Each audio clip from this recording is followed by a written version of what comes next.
I need you to leave my son alone." The words hit Clara like ice water.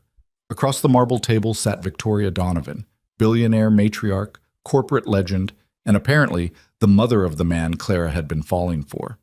The same man who'd lied about being a hotel manager when he actually owned the entire damn building.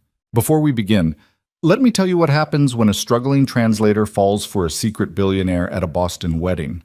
Spoiler, it doesn't end with champagne and roses. If you want to know how badly this could have gone wrong, and why it almost did, stay until the end. Drop a like and comment your city so I can see how far this story travels. Now, let's go back to where it started.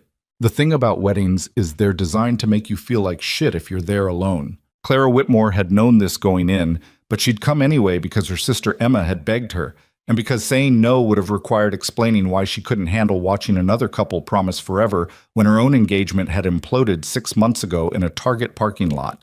Marcus had looked her dead in the eye between the grocery pickup and the cart return and said, "I can't do this anymore," like their 3-year relationship was a gym membership he'd forgotten to cancel. So here she sat, 30 years old, wearing a dress she'd bought on sale 2 years ago for a different wedding, nursing her 3rd glass of cheap Merlot at table 14 while everyone else swayed on the dance floor to some Maroon 5 song that was probably romantic if you weren't dead inside. The chair to her left was empty. That one was for Marcus, obviously. The RSVP had gone in months before the breakup, back when she'd actually believed in things like planning ahead and joint futures. The chair to her right was also empty, but that one was different. That one was supposed to stay empty. That one belonged to her father, who died when she was 19, and whose favorite song, a Hungarian lullaby he used to hum while cooking Sunday dinners, had just started playing through the ballroom speakers for reasons Clara couldn't begin to understand. She pressed her palm flat against the white tablecloth and tried very hard not to cry at her sister's wedding reception. "You good?" Emma appeared beside her, slightly drunk, definitely glowing, her veil askew in that way that somehow made her look more beautiful. "You've been sitting here for like 40 minutes. "I'm great," Clara lied, "just resting my feet." "You haven't danced once. These shoes are killing me." Emma crouched down, which was impressive considering the dress. "Claire, you're allowed to leave early. I won't be mad." "I'm not leaving." "You look miserable." "I'm not miserable. I'm just—" Clara stopped because her throat was doing that thing where it closed up right before actual tears happened, and she absolutely could not fall apart at table 14 in front of 200 wedding guests. "I'm fine. Go dance with your husband. That's literally your only job tonight." Emma squeezed her hand. "I love you. You know that, right?" "I know. Now go before he thinks you're hiding in the bathroom again." Emma left, and Clara went back to staring at the empty chairs and pretending the lullaby wasn't destroying her from the inside out. That's when she noticed him. Tall, dark suit, no tie. Standing near the edge of the dance floor with his hands in his pockets, watching the room like he was trying to figure out if he was supposed to be there. He wasn't dancing either, which made him either a fellow miserable guest or hotel staff doing a terrible job of blending in. He was also staring directly at her. Clara looked away. Looked back. He was still staring. Great. Perfect. Exactly what I need right now. She turned her attention to her phone, scrolling through nothing, hoping he'd take the hint. When she glanced up again, he was walking toward her. No, absolutely not. He stopped beside her table. Up close, he was even worse. Sharp jawline, dark eyes that looked like they'd forgotten how to smile. The kind of face that definitely belonged to someone who worked out and owned multiple watches. Clara had spent most of her 20s dating guys like this, and they all had the same story. Great at dinner conversations, terrible at showing up when things got hard. "Mind if I sit?" he asked. "Actually, I do." He blinked. "Oh, okay." "I'm not trying to be rude," Clara said, which was partially true. "I'm just not really in a talking mood." "I wasn't planning on talking." "Then what were you planning on doing?" He gestured toward the empty chair that had been Marcus's. "Just sitting." Claire stared at him. "You want to sit at my table, in silence. If that's all right." "Why?" "You look like you could use the company." "I really can't." "Okay." He didn't move. "Can I at least ask you to dance?" "Absolutely not." "Fair enough." And then, because apparently the universe had decided Clara's night needed to get weirder, he pulled out the chair and sat down anyway. Clara's jaw dropped. I literally just said no. You said no to dancing. You didn't say no to sitting. I said I didn't want company. You said you couldn't use it. That's different. He leaned back in the chair, completely relaxed, like crashing someone's pity party was a normal Saturday night activity. I'm Ethan. Clara should have told him to leave, should have flagged down Emma or a groomsman, or literally anyone with the authority to remove an unwanted guest from table 14. Instead, she heard herself say, Clara. Nice to meet you, Clara. Is it, though? The corner of his mouth twitched. Not quite a smile, but close. Jury's still out. They sat there in silence while the lullaby played and couples swayed and Clara tried to figure out what the hell was happening. Ethan didn't pull out his phone, didn't try to make small talk, didn't ask why she was sitting alone or comment on the music or do any of the normal things people did when they were trying to fill uncomfortable silence. He just sat there. It was possibly the strangest thing anyone had ever done for her. You're not a wedding guest, Clara said finally. What makes you say that? You're wearing a suit but no boutonniere. You're not dancing, and you're sitting with a stranger instead of your date. Maybe I don't have a date. Everyone has a date at weddings. It's like an unwritten rule. Ethan tilted his head. You don't. That's different. How? Because I'm here for my sister. You're here for... Clara stopped. Wait, why are you here? I work here. At the hotel? Yeah. Clara looked around the ballroom. Crystal chandeliers, marble floors, floor-to-ceiling windows overlooking Boston Harbor. The Donovan Lansing Hotel was one of those places that charged more for a weekend stay than Clara made in a month. Doing what? Maintenance, security, whatever needs doing. He shrugged. Tonight I'm mostly just making sure nobody steals the centerpieces. Is that a real problem? You'd be surprised. Clara found herself almost smiling, which felt like a betrayal of her current emotional state. So you just crash weddings as part of your job? Only the sad ones. Excuse me? You've been sitting here alone for 45 minutes, Ethan said. The bride keeps checking on you. You haven't touched your food. And when that song started playing, he nodded toward the speakers. You looked like someone had punched you in the chest. Clara's breath caught. You were watching me. I was doing my job. Your job is to watch depressed wedding guests? My job is to notice when someone might need help. I don't need help. Okay. I'm serious. I'm fine. I believe you. But he didn't move. Didn't leave. Just kept sitting there like he had all the time in the world and nowhere better to be. The lullaby ended. A new song started. Something upbeat and forgettable. Emma was spinning on the dance floor, her dress a blur of white silk, her new husband laughing as she nearly took out a groomsman with her veil. Clara's chest ached, watching them. My dad used to hum that song, she said quietly. The one that just played. It's this old Hungarian lullaby. I don't even know what it's called, but he'd hum it every Sunday while he made dinner. Goulash, usually. Sometimes paprikash. She stopped, embarrassed. Sorry, you don't need to know that. I don't mind.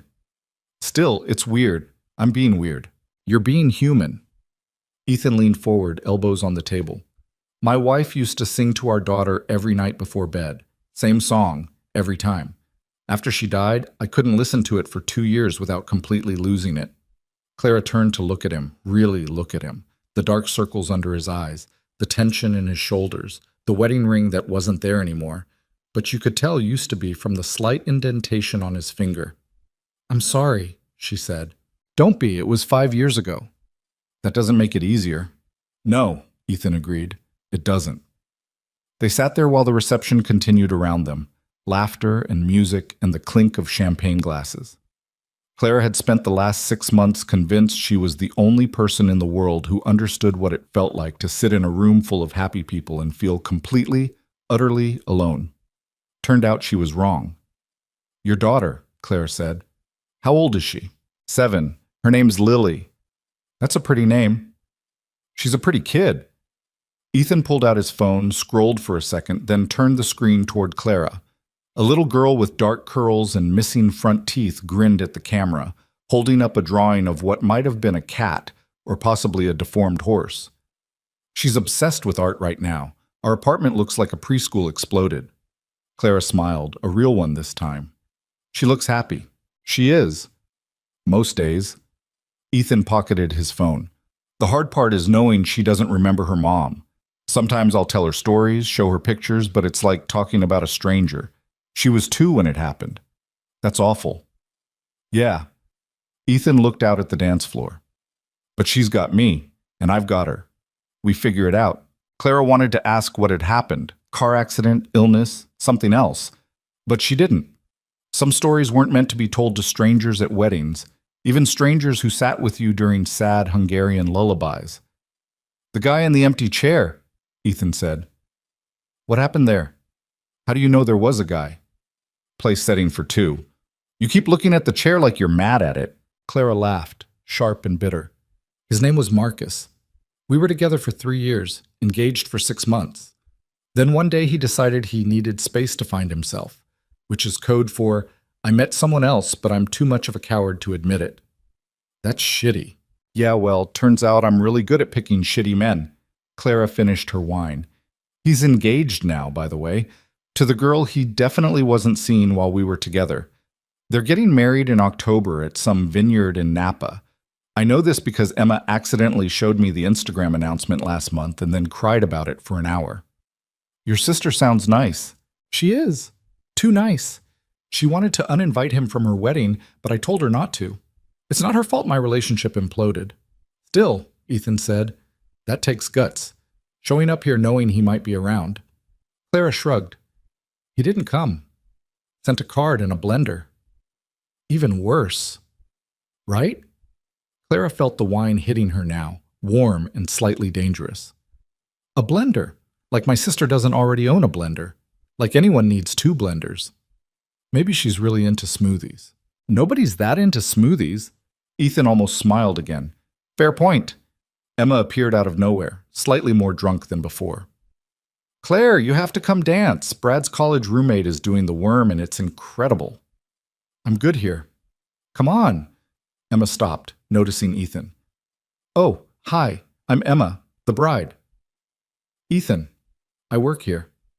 Oh. Emma's eyes went wide. Is everything okay? Did someone break something? Everything's fine, Ethan said smoothly. Just making sure your guests are taken care of. Well, Clara definitely needs taking care of. Emma grabbed her sister's hand. She's been sitting here all night like a sad ghost. I'm not a ghost. You're wearing gray to a wedding. You're definitely a ghost. Clara looked down at her dress. It's charcoal. That's completely different. It's depressing. You said I could wear whatever I wanted. I was being supportive. I didn't think you'd actually show up looking like you were attending a funeral. Ethan cleared his throat. I think she looks nice. Both sisters turned to stare at him. I mean, he shifted in his chair. The dress is fine, professional, elegant. Emma's face broke into a smile that Clara knew meant trouble. Oh my God, are you two? No, Clara said quickly. We're not. He was just sitting here, being polite. Very polite, Emma said, her smile widening. Interesting. Emma, I'm going back to my husband now. You two enjoy your polite sitting. She swept away in a cloud of tulle and thinly veiled matchmaking intentions. Clara dropped her head into her hands. I'm so sorry. For what? My sister, she means well, but she's also convinced that I need to be in a relationship to be happy, which is insane because I've been in multiple relationships and they've all made me miserable. Maybe you were with the wrong people. Or maybe I'm the wrong person. Clara looked up. Sorry, that was dark. I've heard darker. Still, you came over here to do your job and now you're stuck listening to me complain about my ex and my sister and my dead father's lullaby. This is probably not how you wanted to spend your Saturday night. Ethan met her eyes. It's not the worst Saturday I've had. Something in the way he said it made Clara's chest tighten. Your daughter, she said. Where is she tonight? With my mother. They're having a sleepover, which means Lily's probably convinced her to watch Frozen for the 1000th time. He checked his watch. I should actually call soon. Make sure bedtime's happening. Right. Of course. Clara stood up, suddenly aware of how long they'd been sitting there. I should let you get back to work anyway. You don't have to leave. I'm not leaving. I need some air. She grabbed her purse and headed for the balcony doors before Ethan could say anything else. The night air hit her like a slap, cold and sharp and exactly what she needed. She gripped the railing and stared out at Boston Harbor, the water black and glittering under the city lights. What the hell was that? She'd just spent an hour talking to a complete stranger, a hotel employee, a widower with a 7-year-old daughter and kind eyes, and the ability to sit in silence without making it weird. And for the first time since Marcus had destroyed her life in a Target parking lot, Clara had felt something other than numb. She heard the balcony door open behind her. "I lied," Ethan said. Clara turned around. "About what?" "Earlier, when I said I work in maintenance and security." He walked toward her, hands still in his pockets. "I do oversee those things, but that's not my primary job." "Okay?"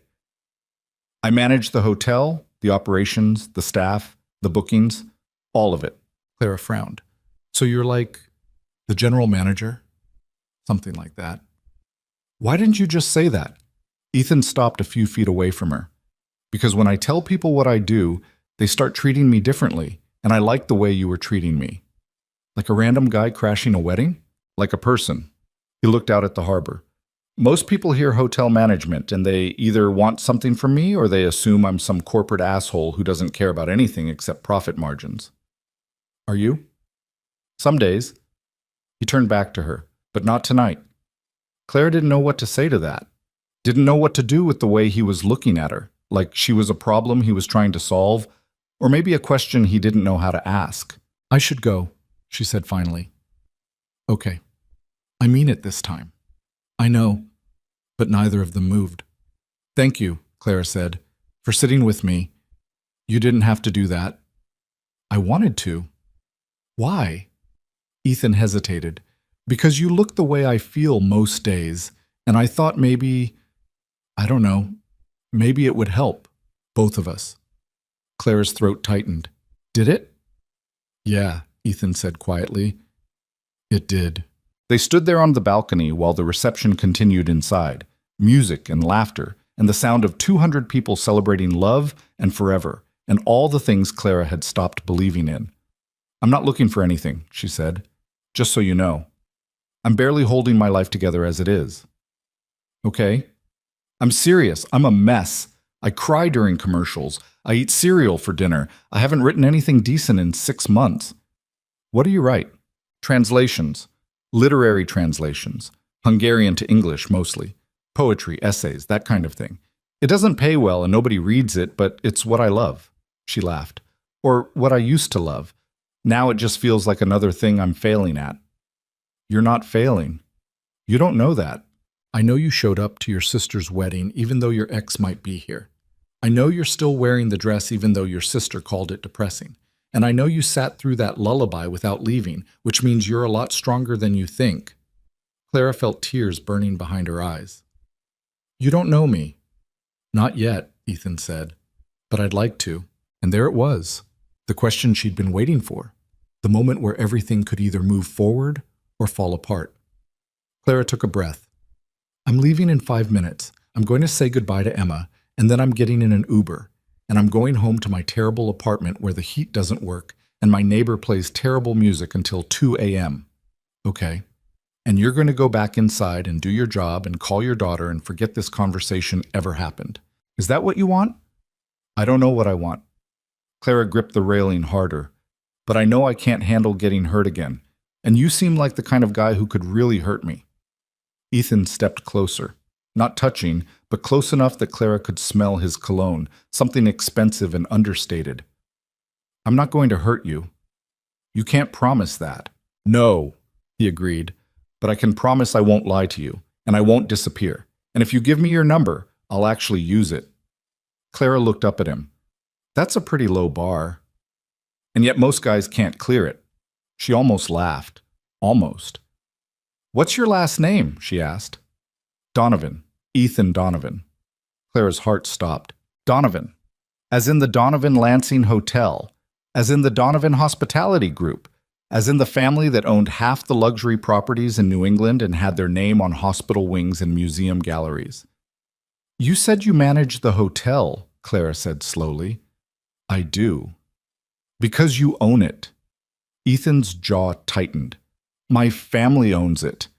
That's not the same thing as working in maintenance. I know. You lied to me. I didn't lie.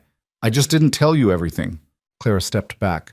That's literally the definition of lying. Clara, no, don't. She grabbed her purse. This is exactly what I'm talking about. Guys like you always do this. You hide who you are until someone gets attached, and then you drop the truth like a bomb and act surprised when they're pissed. I wasn't hiding it. You let me think you were some regular guy doing a regular job.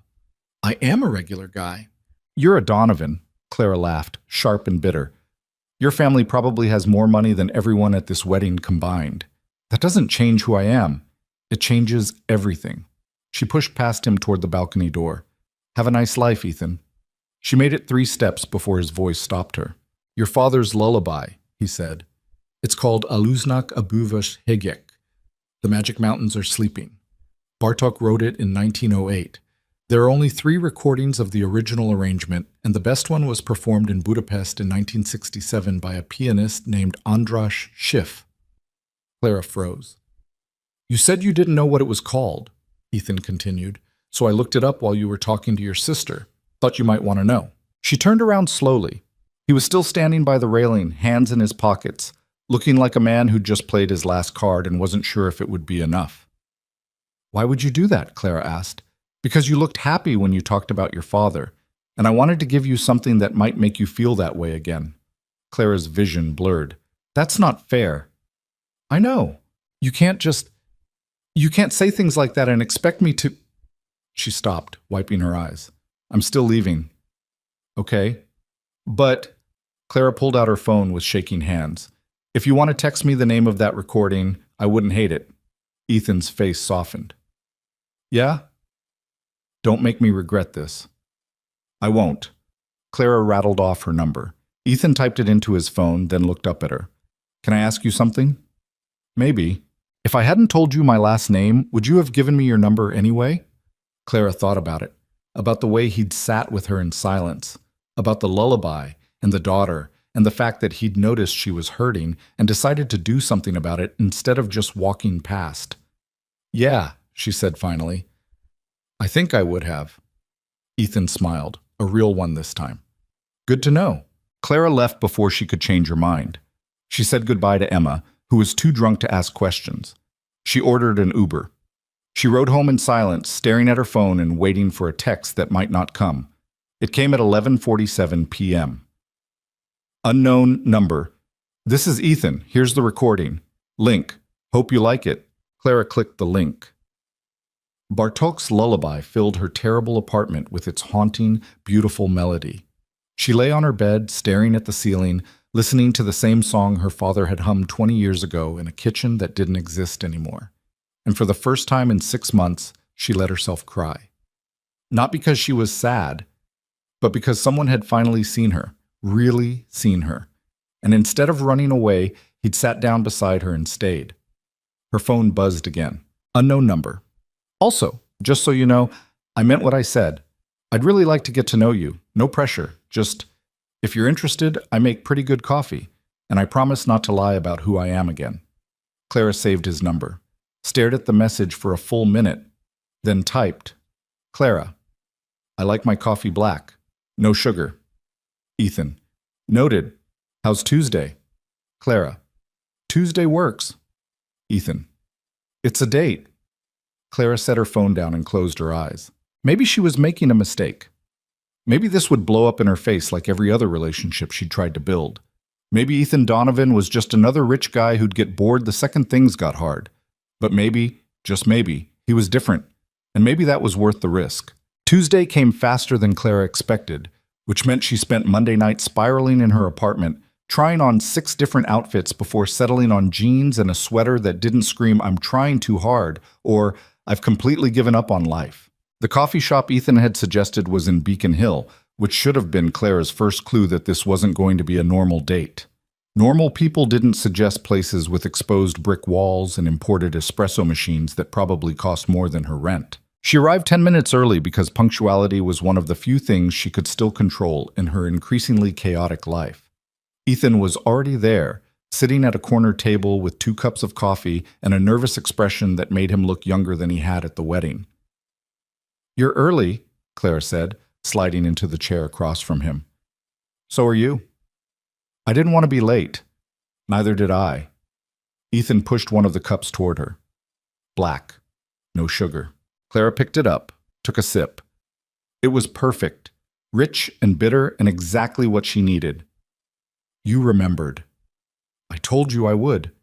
They sat there for a moment, both clearly unsure how to start a conversation without the convenient excuse of a wedding reception or a balcony or the buffer of 200 other people. "So," Clara said finally, "do you do this a lot? Drink coffee? Ask out sad women at weddings?" Ethan's mouth twitched. "You're actually the first." "I find that hard to believe." "Why?" "Because you're—" Clara gestured vaguely at him. You. "I have no idea what that means." "It means you're attractive and rich, and you probably have women throwing themselves at you constantly." Ethan looked genuinely uncomfortable. "That's not— I'm not fishing for compliments," Clara said quickly.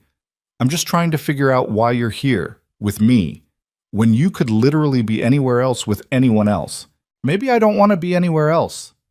"You don't even know me." "I know you translate Hungarian poetry. I know you cry during commercials. I know you showed up to your sister's wedding even though your ex might have been there." Ethan leaned forward. "And I know you're scared I'm going to hurt you, which means you've been hurt before, which means you're still willing to take a chance despite that.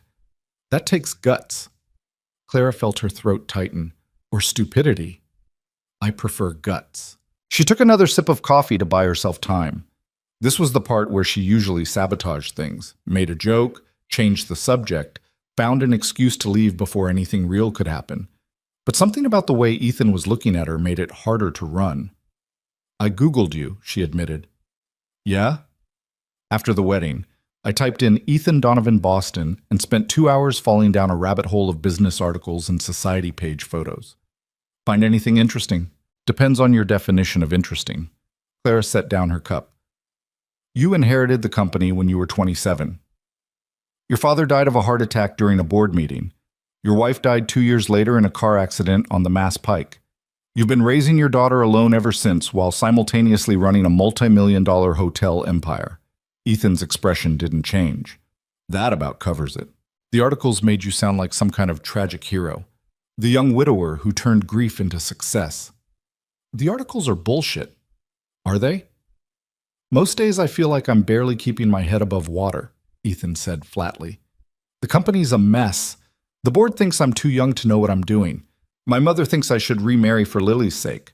And every morning I wake up and wonder if today's the day I finally screw everything up beyond repair." Clara blinked. "That wasn't in any of the articles." "Yeah, well, people don't want to read about the reality. They want the sanitized version where everything works out and nobody has panic attacks in their office at 2 a.m. "Do you? Have panic attacks?" "Used to. Got better at managing them." Ethan ran a hand through his hair. "Sorry, that was probably too much information for a first date." "This is a date, isn't it?" Clara felt her face heat. "I don't know. You said coffee. That could mean anything." "It means I wanted to see you again without the excuse of a wedding reception." Ethan met her eyes. "And if you want to call it something else, that's fine. But I'd like to think we're at least trying here." "Trying what?" "To figure out if this—" He gestured between them. "Whatever this is worth pursuing." Clara's heart was doing something complicated in her chest. "And if it's not?" "Then we finish our coffee and go our separate ways. No hard feelings." "You make it sound simple." "It doesn't have to be complicated." "Everything's complicated," Clara said. "You have a daughter. I can barely take care of myself. You run a company. I work freelance from my apartment in my pajamas. You're—" She stopped. "I'm what?" "Out of my league." Ethan stared at her like she'd just spoken a foreign language. "That's the stupidest thing I've ever heard." "Excuse me?" "Clara, you speak 3 languages. You translate poetry that most people can't even read in English. You showed up to your sister's wedding alone because you didn't want to ruin her day with your problems." He leaned back in his chair. "If anything, I'm out of your league. Now you're just being nice. I'm being honest. There's a difference. Clara wanted to argue, but the way he was looking at her made it impossible. Like he actually believed what he was saying. Like he saw something in her that she'd stopped seeing in herself months ago. Tell me about your daughter, she said, changing the subject before she did something stupid like cry in a coffee shop. Ethan's entire face softened. What do you want to know? What's she like? Smart, stubborn, obsessed with drawing and anything that sparkles. He pulled out his phone, scrolled for a second, then showed Clara a new photo. Lily was wearing a princess costume that looked homemade, a crooked crown on her head holding a wooden sword. She made that costume herself, insisted she needed to be a warrior princess, not a regular princess. Clara smiled. I like her already. She's a handful, especially lately. How so? Ethan pocketed his phone. She's been asking about her mom more. Wants to know what she was like, why she's not here, if she would have liked the things Lily likes now. He paused. I do my best, but some days I feel like I'm failing her. Like she deserves a mother who can actually answer those questions, instead of a dad who's just guessing. You're not failing her. You don't know that. I know you carried her picture to a stranger's wedding and lit up when you talked about her. I know you're raising her alone while running a company and still managing to show up for coffee with a mess of a translator who cries during commercials. Clara reached across the table, stopped just short of touching his hand. That's not failing, that's surviving.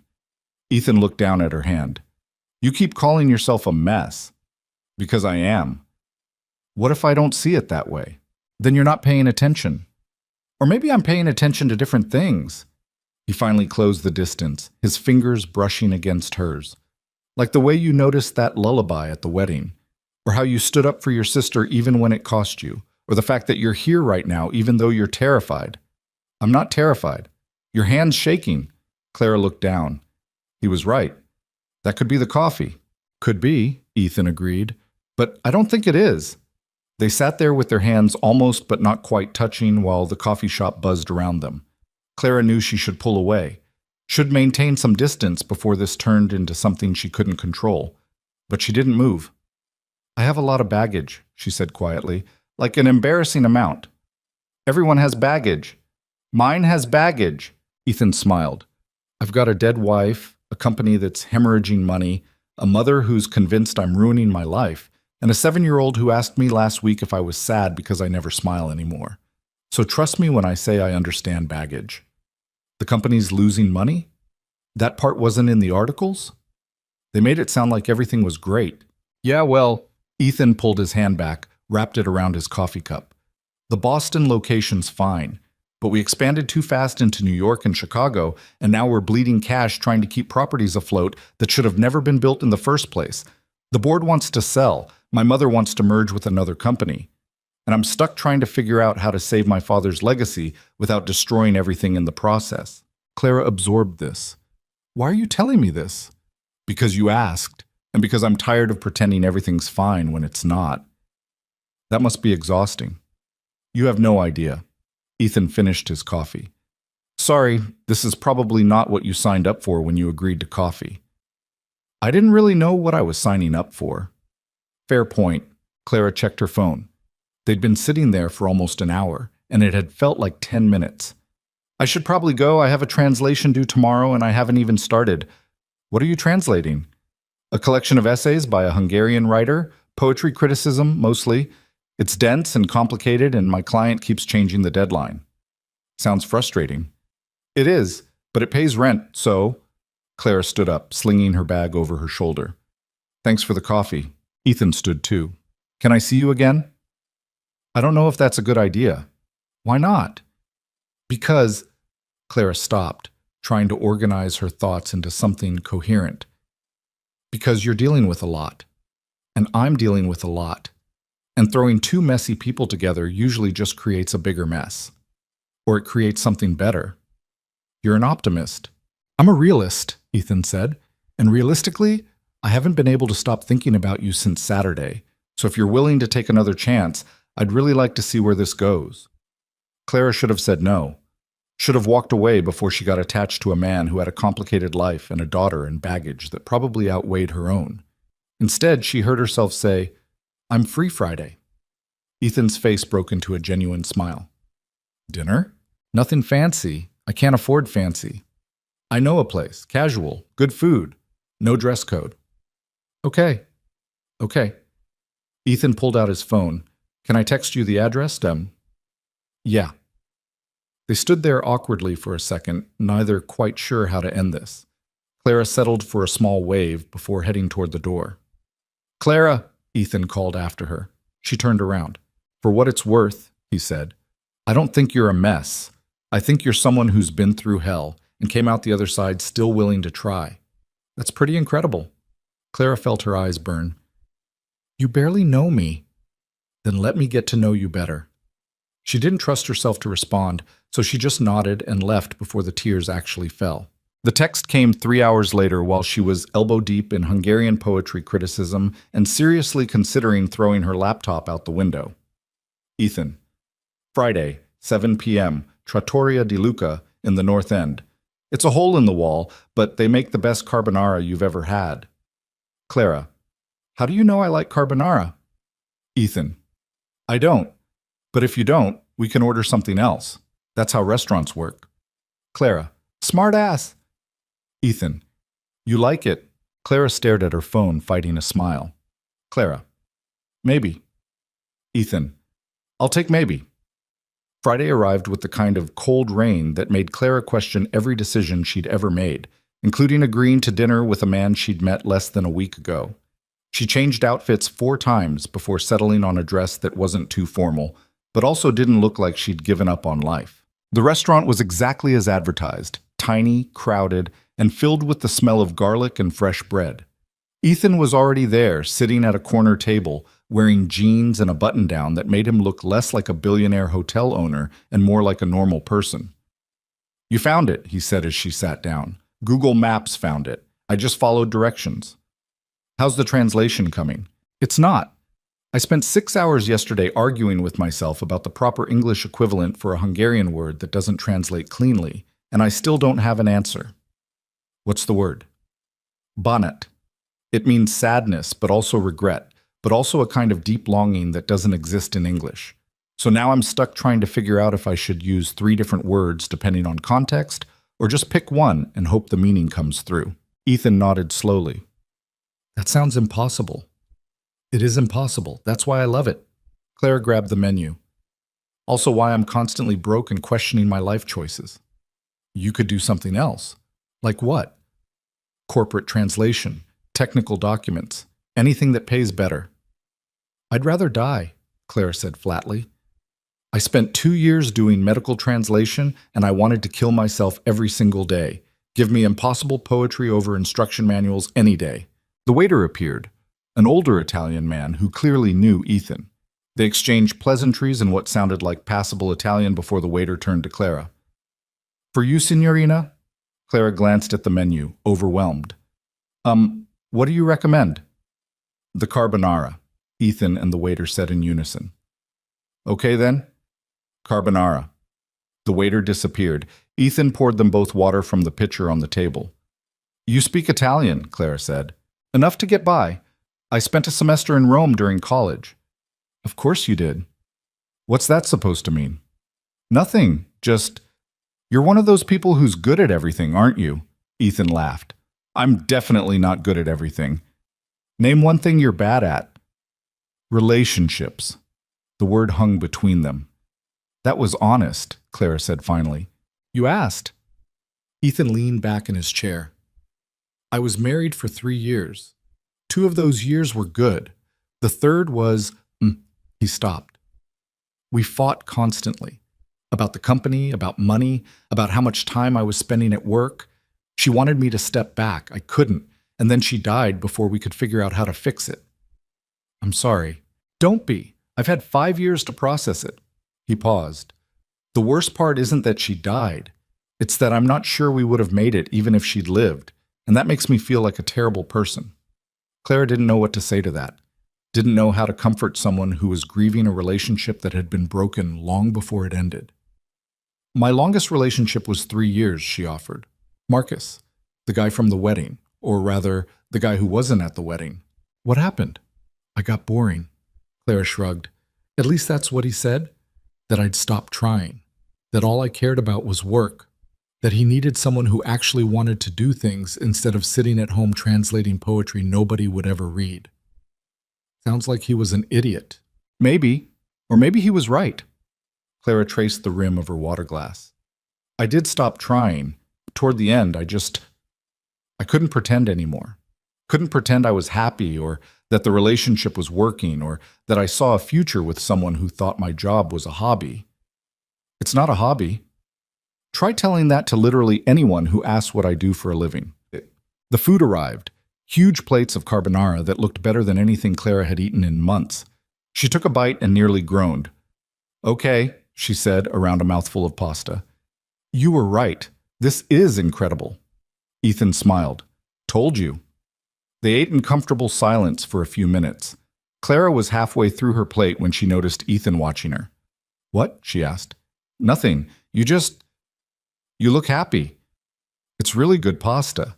It's not the pasta. Clara set down her fork. What do you want from me, Ethan? What do you mean? I mean, she gestured between them. What is this? What are we doing? Having dinner. You know what I mean. Ethan put down his own fork. Honestly? I don't know. I just know I wanted to see you again. And then I wanted to see you again after that. And I'm hoping you feel the same way. I do, Clara admitted. But that doesn't mean it's a good idea. Why not? Because you have a daughter and a company and a life that's way more complicated than mine. And I can't... She stopped, trying to find the right words. I can't be someone's second priority. I've done that before and it destroyed me. You wouldn't be. You don't know that. Yes, I do. Ethan reached across the table, took her hand. Clara, Lily is my daughter. She'll always come first. That's non-negotiable. But that doesn't mean there's no room for anyone else. It just means whoever else has to understand that sometimes a 7-year-old's nightmares are more important than a dinner reservation. I get that. Do you? Clara squeezed his hand. My dad died when I was 19. I spent the next decade watching my mom try to date, and every single guy couldn't handle the fact that she still had a kid at home who needed her. They all said they understood, but they didn't. And eventually they all left. I'm not going to leave. You can't promise that. No, Ethan agreed. But I can promise I'll try. That's all anyone can do.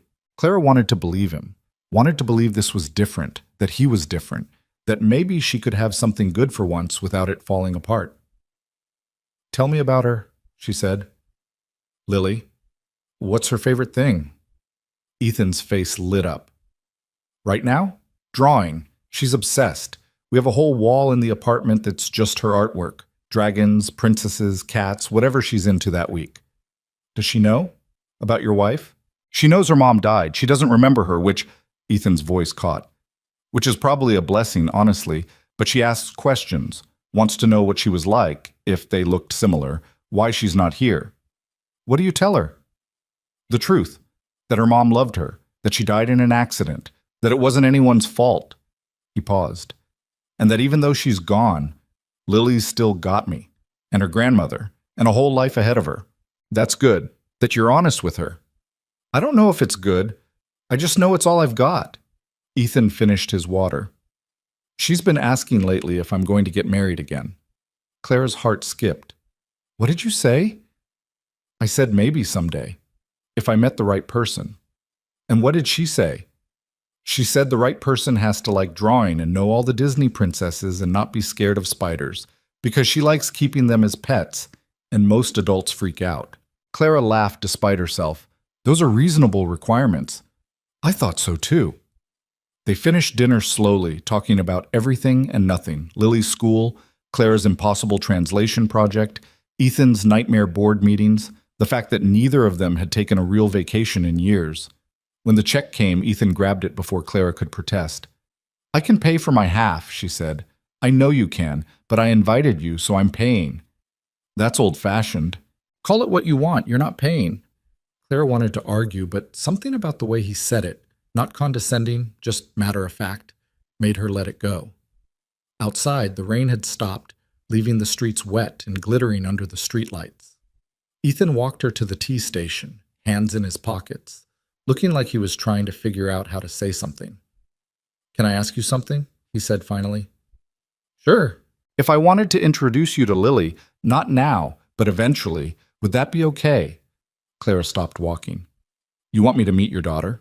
"Not tomorrow, but yeah, if this keeps going, I'd like her to know you. That's—" Clara struggled to find words. "That's a big deal." "I know. What if she doesn't like me?" "She'll like you." "You don't know that. I know she's been asking for someone who likes drawing and isn't scared of spiders," Ethan said. "And I'm guessing you can handle at least one of those." "I actually don't mind spiders." "Perfect. You're hired." Clara felt tears burning behind her eyes again. "You're serious about this?" "I wouldn't have asked if I wasn't." "I don't know how to be around kids." "Neither did I. You figure it out." They stood there on the sidewalk while people rushed past them to catch trains and taxis. Clara thought about all the reasons this was a terrible idea, all the ways it could go wrong, all the baggage they were both carrying and the complications waiting around every corner. But she also thought about the way Ethan had sat with her at the wedding, the way he'd remembered how she took her coffee, the way he talked about his daughter with a mix of exhaustion and fierce protective love that made Clara's chest ache. "Okay," she said. "Yeah? Yeah. When you're ready. I'll meet her." Ethan's entire face softened. "Thank you." "Don't thank me yet. I might be terrible with kids." "You won't be." "Your confidence is unsettling." He smiled. "I'll walk you home." "It's out of your way." "I don't care." So they walked through the North End, past the quiet cafes and closed shops, all the way to Clara's terrible apartment building with its broken buzzer and flickering hallway lights. "This is me," Clara said, stopping at the door. "Nice building." "You're a terrible liar." "I'm really not trying to be charming right now. Could have fooled me." Ethan stepped closer. "Can I kiss you?" Clara's breath caught. "That's very polite of you to ask. Is that a yes?" "It's a—" She didn't finish the sentence because he was already kissing her, soft and careful, like he was afraid she might break. Clara kissed him back, her hands finding the front of his jacket, pulling him closer despite every instinct telling her to run. When they finally broke apart, Ethan rested his forehead against hers. "I should go," he said. "Yeah. But I don't want to." "Me neither." He kissed her again, longer this time, deeper, until Clara forgot why this was supposed to be a bad idea. "Friday," Ethan said when they finally separated. "Same time." "You're very persistent." "Is that a yes?" Clara smiled. "It's a yes." She watched him walk away, waiting until he turned the corner before heading inside. Her apartment was cold and dark and exactly as depressing as she'd left it, but somehow it felt less empty than it had that morning. Her phone buzzed. "Ethan. Made it home. Lily wants to know if you're the lady from the wedding." Clara. "You told her about me?" Ethan. "She asked why I was smiling. I'm apparently not very good at hiding things from 7-year-olds. Clara. "What did you say?" Ethan. "That I met someone nice, and that maybe she'd get to meet you soon." Clara. "And what did she say?" Ethan. "She asked if you like glitter." Clara. "I can tolerate glitter." Ethan. "Good enough. See you Friday." Clara set her phone down and stared at the ceiling, trying to process what was happening. A week ago, she'd been sitting alone at her sister's wedding, convinced she'd never feel anything again. Now she was kissing a widowed billionaire who wanted her to meet his daughter and wasn't scared of her baggage. It was terrifying. It was also kind of wonderful. And for the first time in months, Clara let herself believe that maybe, just maybe, she deserved something good. 3 weeks later, Clara found herself standing outside a brownstone in Back Bay, holding a bag of art supplies she'd panic bought at Target, and seriously reconsidering every life choice that had led to this moment. Meeting Ethan's daughter hadn't been part of the plan. The plan had been to keep things casual, dinner once a week, occasional coffee, maybe some texting that got progressively more flirtatious as they figured out what they were doing. But then Lily's regular babysitter had canceled last minute, and Ethan had called Clara sounding genuinely stressed, and somehow Clara had heard herself volunteering to come over and help. Now she was here, about to meet a 7-year-old who would probably take one look at her and decide she wasn't good enough for her dad. Clara's phone buzzed. "Ethan." You can still back out, no judgment. Clara, I'm already here. Ethan, I know, I can see you from the window. You've been standing on the sidewalk for 5 minutes. Clara, creepy. Ethan, also accurate. Come inside before the neighbors think you're casing the place. Clara took a breath and rang the doorbell. Ethan answered immediately, looking rumpled and exhausted in a way that shouldn't have been attractive, but somehow was. Hey, he said. Hey. You brought supplies. Clara held up the Target bag. You said she likes drawing. I brought markers and construction paper and some glitter glue, which I'm already regretting because glitter is basically the herpes of craft supplies. Ethan laughed, a real one that made the tension in his shoulders ease slightly. She's gonna love you. You keep saying that. Because it's true. He stepped aside. Come on, she's in the living room having a meltdown about her math homework. Clara followed him inside, trying not to gawk at the apartment. It was beautiful. Hardwood floors, high ceilings, furniture that looked expensive but lived in. But it was also clearly the home of someone raising a kid alone. There were drawings taped to every available wall, a pile of small shoes by the door, and what looked like an entire bin of stuffed animals in the corner. Lily, Ethan called. Someone's here to meet you. A small voice from the other room.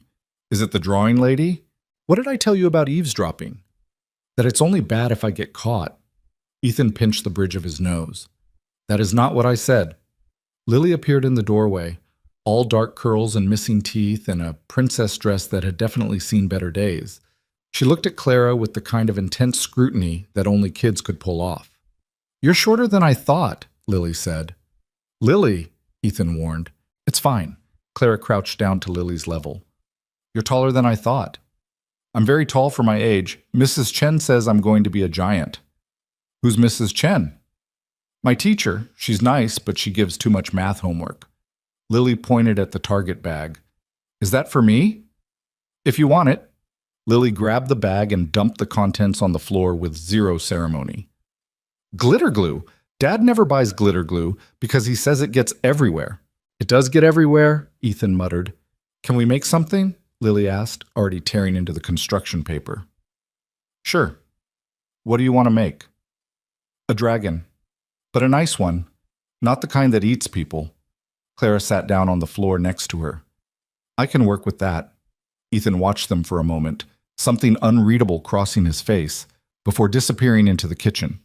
Clara heard the sound of a kettle being filled, cabinets opening and closing. So, Lily said, carefully selecting a purple marker. Are you my dad's girlfriend? Clara nearly choked. That's a complicated question. Why? Because Clara tried to figure out how to explain adult relationships to a 7-year-old. Because your dad and I are still getting to know each other. But you like him, right? I do. And he likes you. I can tell because he smiles at his phone a lot now, and he only does that when you text him. You're very observant. I know. Lily started drawing scales on her dragon. My last dad's girlfriend didn't like me. Clara's heart sank. I'm sure that's not true. It is. She said I was too loud and I asked too many questions. Lily didn't look up from her drawing. She left after 3 months. Dad said it wasn't my fault, but I think it was. Lily, it's okay. I didn't like her either. She wore too much perfume and she never wanted to color with me. Clara didn't know what to say, didn't know how to comfort a kid who'd clearly been through this before and was probably terrified it would happen again. I like coloring, Clara said finally, and I think you ask exactly the right amount of questions. Lily looked up at her. Really? Really? What about the loud part? I live in an apartment where my neighbor plays bass until 2 a.m. Trust me, you're not that loud. Lily grinned, gap-toothed and genuine, and went back to her dragon. They worked in silence for a while, Clara helping with the wings while Lily focused on making the scales as purple as possible. Can I ask you a question? Lily said eventually. Sure. Do you have a mom? I do. She lives in Connecticut. Do you have a dad? Clara's hand stilled. He died when I was younger. Like my mom? Yeah, like your mom. Lily processed this. Does it make you sad? Sometimes. But mostly I just remember the good stuff. like how he used to make me breakfast on Sundays, and how he'd hum this song while he cooked. My dad doesn't hum. He's not very good at music. I heard that, Ethan called from the kitchen. It's true, Lily yelled back, then quieter to Clara. He tried to help me with my recorder last week, and it sounded like a dying cat. Clara bit back a laugh. I'm sure it wasn't that bad. It was worse. Ethan appeared with 2 mugs of tea and a juice box. He handed Clara a mug, gave Lily the juice box, and sat down on the couch behind them. How's the dragon coming? He asked. Good. Clara's helping with the wings because I can't get them symmetrical. Symmetrical is hard, Ethan agreed. They worked for another hour. Lily talked nonstop about school, her friends, a boy named Jacob who ate paste, her grandmother who bought her too many toys, the fact that she wanted a cat but her dad said no because of allergies. Clara mostly listened, occasionally helping with a particularly tricky wing or scale, watching Ethan watch his daughter with an expression that made Clara's chest tight. Eventually, Lily yawned hard enough that her jaw cracked. Bedtime, Ethan said. But we're not done. We can finish tomorrow. But Clara won't be here tomorrow. She can come back, Ethan said carefully, if she wants to. Lily turned to Clara with wide, hopeful eyes. Will you?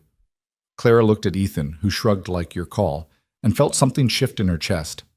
Yeah, I can come back. Tomorrow. Maybe not tomorrow, but soon. Lily seemed satisfied with this. She gathered up her dragon, still missing 1 wing and most of its face, and headed toward the hallway. Then she stopped, turned around, and ran back to hug Clara with the full force of a 7-year-old who didn't understand the concept of personal space. Thanks for the glitter glue, she said into Clara's shoulder. You're welcome. And thanks for not being mean. Clara's throat tightened. I won't be mean. I promise. Lily pulled back, studied her face for a moment, then nodded like she'd made a decision. Okay, you can be Dad's girlfriend. Lily, Ethan started, but she was already gone, running down the hall toward her bedroom, her princess dress trailing behind her. Ethan dropped his head into his hands. I am so sorry. Don't be. She's not usually that. She's great, Clara said. Honestly, she's really great. Ethan looked up at her. You mean that? I do. Clara stood, brushing glitter off her jeans. She's smart and funny, and she has good taste in dragons. She really does. They stood there for a moment, the apartment suddenly too quiet without Lily's chatter filling the space. I should go, Clara said. Let you do the bedtime routine. Or, Ethan stepped closer. You could stay. Help me clean up this glitter disaster. That's a terrible sales pitch. I'll order Thai food. Better? They cleaned in comfortable silence, sweeping glitter into piles that would probably never fully disappear, throwing away scraps of construction paper, organizing the markers back into their box. By the time they finished, Ethan's phone was buzzing with the delivery notification. They ate on the couch, containers spread across the coffee table, some cooking show playing quietly on the TV that neither of them was really watching. She likes you, Ethan said. I like her too. I mean it. She's usually more guarded with new people, but with you... He shook his head. She opened up immediately. Maybe because I didn't try too hard. Maybe. Ethan set down his container. Can I tell you something? Sure. That thing she said about my last girlfriend. He paused. That wasn't an exaggeration. Ashley lasted 3 months before she decided Lily was too much work. That's her loss. Yeah, well, it still hurt, watching Lily try so hard to be likable and having someone reject her anyway. Ethan's jaw tightened. I told myself I wouldn't do that again. Wouldn't bring anyone into her life unless I was sure. And are you? Sure? I'm sure I want to try. He turned to face her.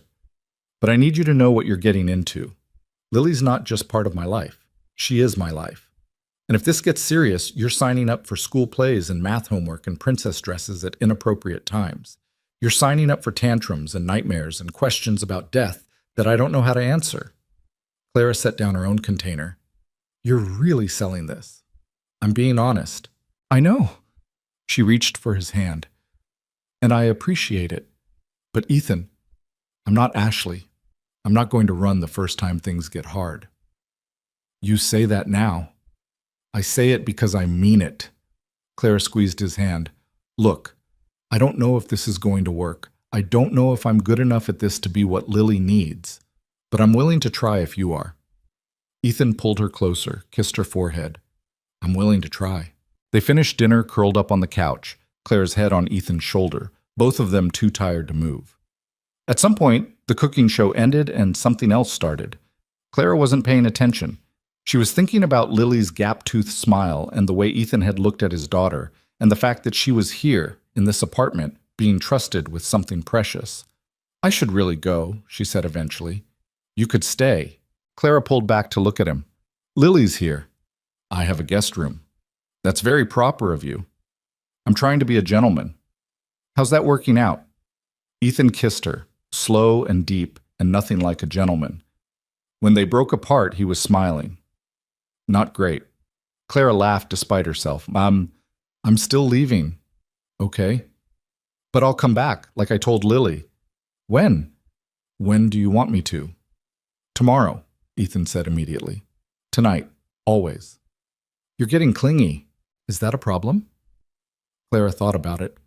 Thought about all her past relationships where she'd been the clingy one, the one who wanted more, the one who got hurt when the other person didn't match her energy.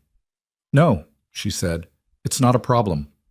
Ethan walked her to the door, kissed her goodbye like he was trying to memorize the taste of her.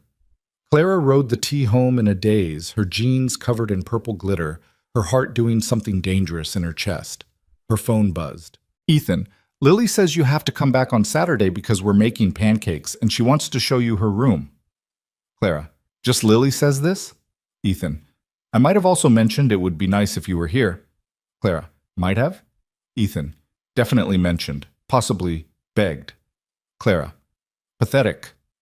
Ethan, and yet you're still coming. Clara, Saturday. What time? Ethan, 10 a.m.? Unless that's too early. Clara, it's perfect. Saturday became a regular thing. Then Wednesday nights. Then random weekday mornings when Ethan had to drop Lily at school and Clara happened to be in the neighborhood. Before she knew it, Clara had spent more time at Ethan's apartment than her own, had memorized Lily's favorite bedtime stories, had learned how to make the pancakes exactly right, or face a 7-year-old's wrath. It should have been terrifying, should have felt like too much too fast. Instead, it felt like coming home. But of course, nothing good ever lasted. The article dropped on a Tuesday morning while Clara was working on a translation at her kitchen table. Her phone started buzzing, first Emma, then a number she didn't recognize, then Emma again. Have you seen it? Emma asked when Clara finally answered. Seen what? The article. About Ethan. Clara's stomach dropped. What article? I'm sending you the link. Don't freak out. That's a terrible thing to say before sending someone a link. The link came through. Clara clicked it, her hands shaking. Boston Billionaire's Secret Romance, Ethan Donovan. Spotted with mystery woman. The photo was grainy but clear enough. Ethan and Clara leaving his apartment building, his hand on the small of her back, both of them smiling. The article was worse. Ethan Donovan, president of Donovan Hospitality Group, and one of Boston's most eligible widowers, appears to have a new woman in his life. Sources close to the family say Donovan has been seen repeatedly with Clara Whitmore, a freelance translator with no apparent connection to Boston's social circles.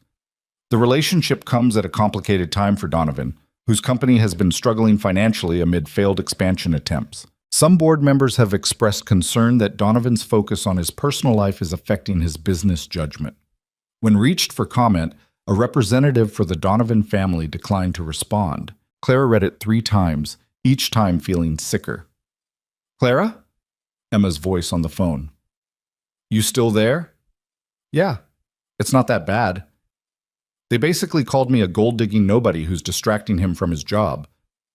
They didn't say gold-digging, they implied it. Clara stood up, started pacing.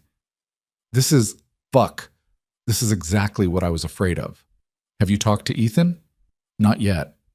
You should call him. And say what? Sorry, your company's failing and apparently I'm the reason? That's not what the article says. That's exactly what it says. Clara stopped in front of her window. I knew this was a bad idea. I knew I didn't belong in his world. You belong wherever you want to belong, Emma said firmly. Don't let some garbage gossip piece make you think otherwise. Claire's phone buzzed. Ethan calling. I have to go, she told Emma. Call me later. Clara switched lines. Hey, did you see it? Ethan's voice was tight. Yeah, I'm sorry. I should have known something like this would happen. It's not your fault. It is. I should have been more careful. Should have... He stopped. Can I come over? I don't think that's a good idea. Clara, I need some space to think, okay? It's a lot. Silence on the other end. Then, okay, but we need to talk about this. I know, just not right now. She hung up before he could respond, before she could hear the hurt in his voice and change her mind. The next 3 days were hell. Clara ignored Ethan's calls, his texts, the flowers he sent to her apartment with a note that just said, I'm sorry. She threw herself into work, accepting every translation project she could find, staying up until 3 a.m. to avoid thinking about the article or Ethan, or the fact that she'd probably just destroyed the best thing that had happened to her in years. On Friday, someone knocked on her door. Clara opened it, expecting Ethan. Instead, she found herself face-to-face with a woman in her 60s, dressed in a designer suit that probably cost more than Clara's entire wardrobe, looking at Clara's apartment like she'd stepped in something unpleasant. Clara Whitmore? The woman asked. Who's asking? Victoria Donovan, Ethan's mother. Clara's blood ran cold. How did you know where I live? I make it my business to know things. Victoria stepped inside without being invited, her gaze sweeping over the tiny space with barely concealed disdain. This won't take long. You can't just... I need you to leave my son alone. Clara stared at her. Excuse me? You heard me. Victoria turned to face her. I don't know what your angle is. Money, status, 15 minutes of fame. But this needs to stop. I don't have an angle. Everyone has an angle, Miss Whitmore, and frankly, yours is quite transparent. You don't know anything about me. I know you're a freelance translator barely making ends meet. I know you live in this... Victoria gestured around the apartment. Place. I know you met my son at a wedding 3 weeks ago and have somehow convinced him you're worth risking everything for. Clara's hands clenched into fists. I haven't convinced him of anything. No? Then explain why the board is questioning his judgment, why investors are pulling out of deals, why the company's stock has dropped 3 points since that article ran. That's not because of me, isn't it? Victoria stepped closer. My son has a daughter who needs stability, a company that needs leadership, a legacy that needs protecting. And you... She looked Clara up and down. You're a distraction he can't afford. Did Ethan send you here? Ethan doesn't know I'm here, and he won't. Because you're going to end this relationship quietly and professionally. And if I don't? Victoria's smile was ice. Then I'll make sure every potential client knows exactly who you are. Every literary journal, every publishing house, every translator network. I'll destroy your reputation so thoroughly that you won't be able to find work translating a cereal box. Clara felt like she'd been punched. You're threatening me. I'm protecting my family. There's a difference. Get out. Not until you agree. Get out of my apartment before I call the police. Victoria studied her for a long moment. You love him. It wasn't a question. That doesn't matter, Clara said. No, it doesn't. Victoria walked to the door, paused. For what it's worth, I believe you're not after his money. But that doesn't change the reality. You're not what he needs. And deep down, you know that. She left without waiting for a response. Clara stood in her empty apartment, shaking, Victoria's words echoing in her head. You're not what he needs. Her phone rang. Ethan again. This time she answered. Clara, thank God, I've been trying to reach you. We need to talk, she said. Okay, when? Now. Can you come over? I'll be there in 20 minutes. He made it in 15. Clara opened the door to find him looking worse than she'd ever seen him. Rumpled clothes, dark circles, the kind of exhaustion that came from too many sleepless nights. What happened? He asked immediately. Are you okay? Your mother was here. Ethan's face went white. What? About an hour ago. She told me to stay away from you, said I was destroying your company and ruining your life. Clara, is it true? About the company? The stock dropping? Investors pulling out? Ethan ran a hand through his hair. It's complicated. That's not an answer. The company's been struggling for months, since before I met you. The article didn't help, but it's not the cause. But it made things worse. Maybe. I don't know. He stepped toward her. But that doesn't matter. What matters is, it does matter, Ethan. Your mother's right. I'm a distraction you can't afford. Don't say that. Why not? It's true. Clara wrapped her arms around herself. You have a daughter to think about, a company to save, a whole world of responsibilities that I can't even begin to understand. And I'm nobody. A translator who can barely pay rent and doesn't know the first thing about your life. You're not nobody. To your world, I am. My world is bullshit, Ethan said sharply. Board meetings and stock prices and people who only care about money. You're the first real thing I've had in years. Real doesn't pay the bills. I have enough money for both of us. That's not the point. Then what is the point? Clara felt tears burning behind her eyes. The point is that I'm falling in love with you, and it's terrifying because I know how this ends. You'll choose the company, or your mother will make my life hell until I leave. Or Lily will get hurt when this inevitably falls apart. And I can't... Her voice broke. I can't be the reason your life falls apart. Ethan crossed the room in 2 strides, pulled her into his arms. You're not. Your mother thinks I am. My mother's been trying to control my life since I was born. She wanted me to marry someone from the right family, someone who could help the company, someone who looked good in pictures and knew how to work a room. He pulled back to look at her. I don't want that person. I want you. Why? Because you sat with me at a wedding when I was lonely. Because you're good with Lily.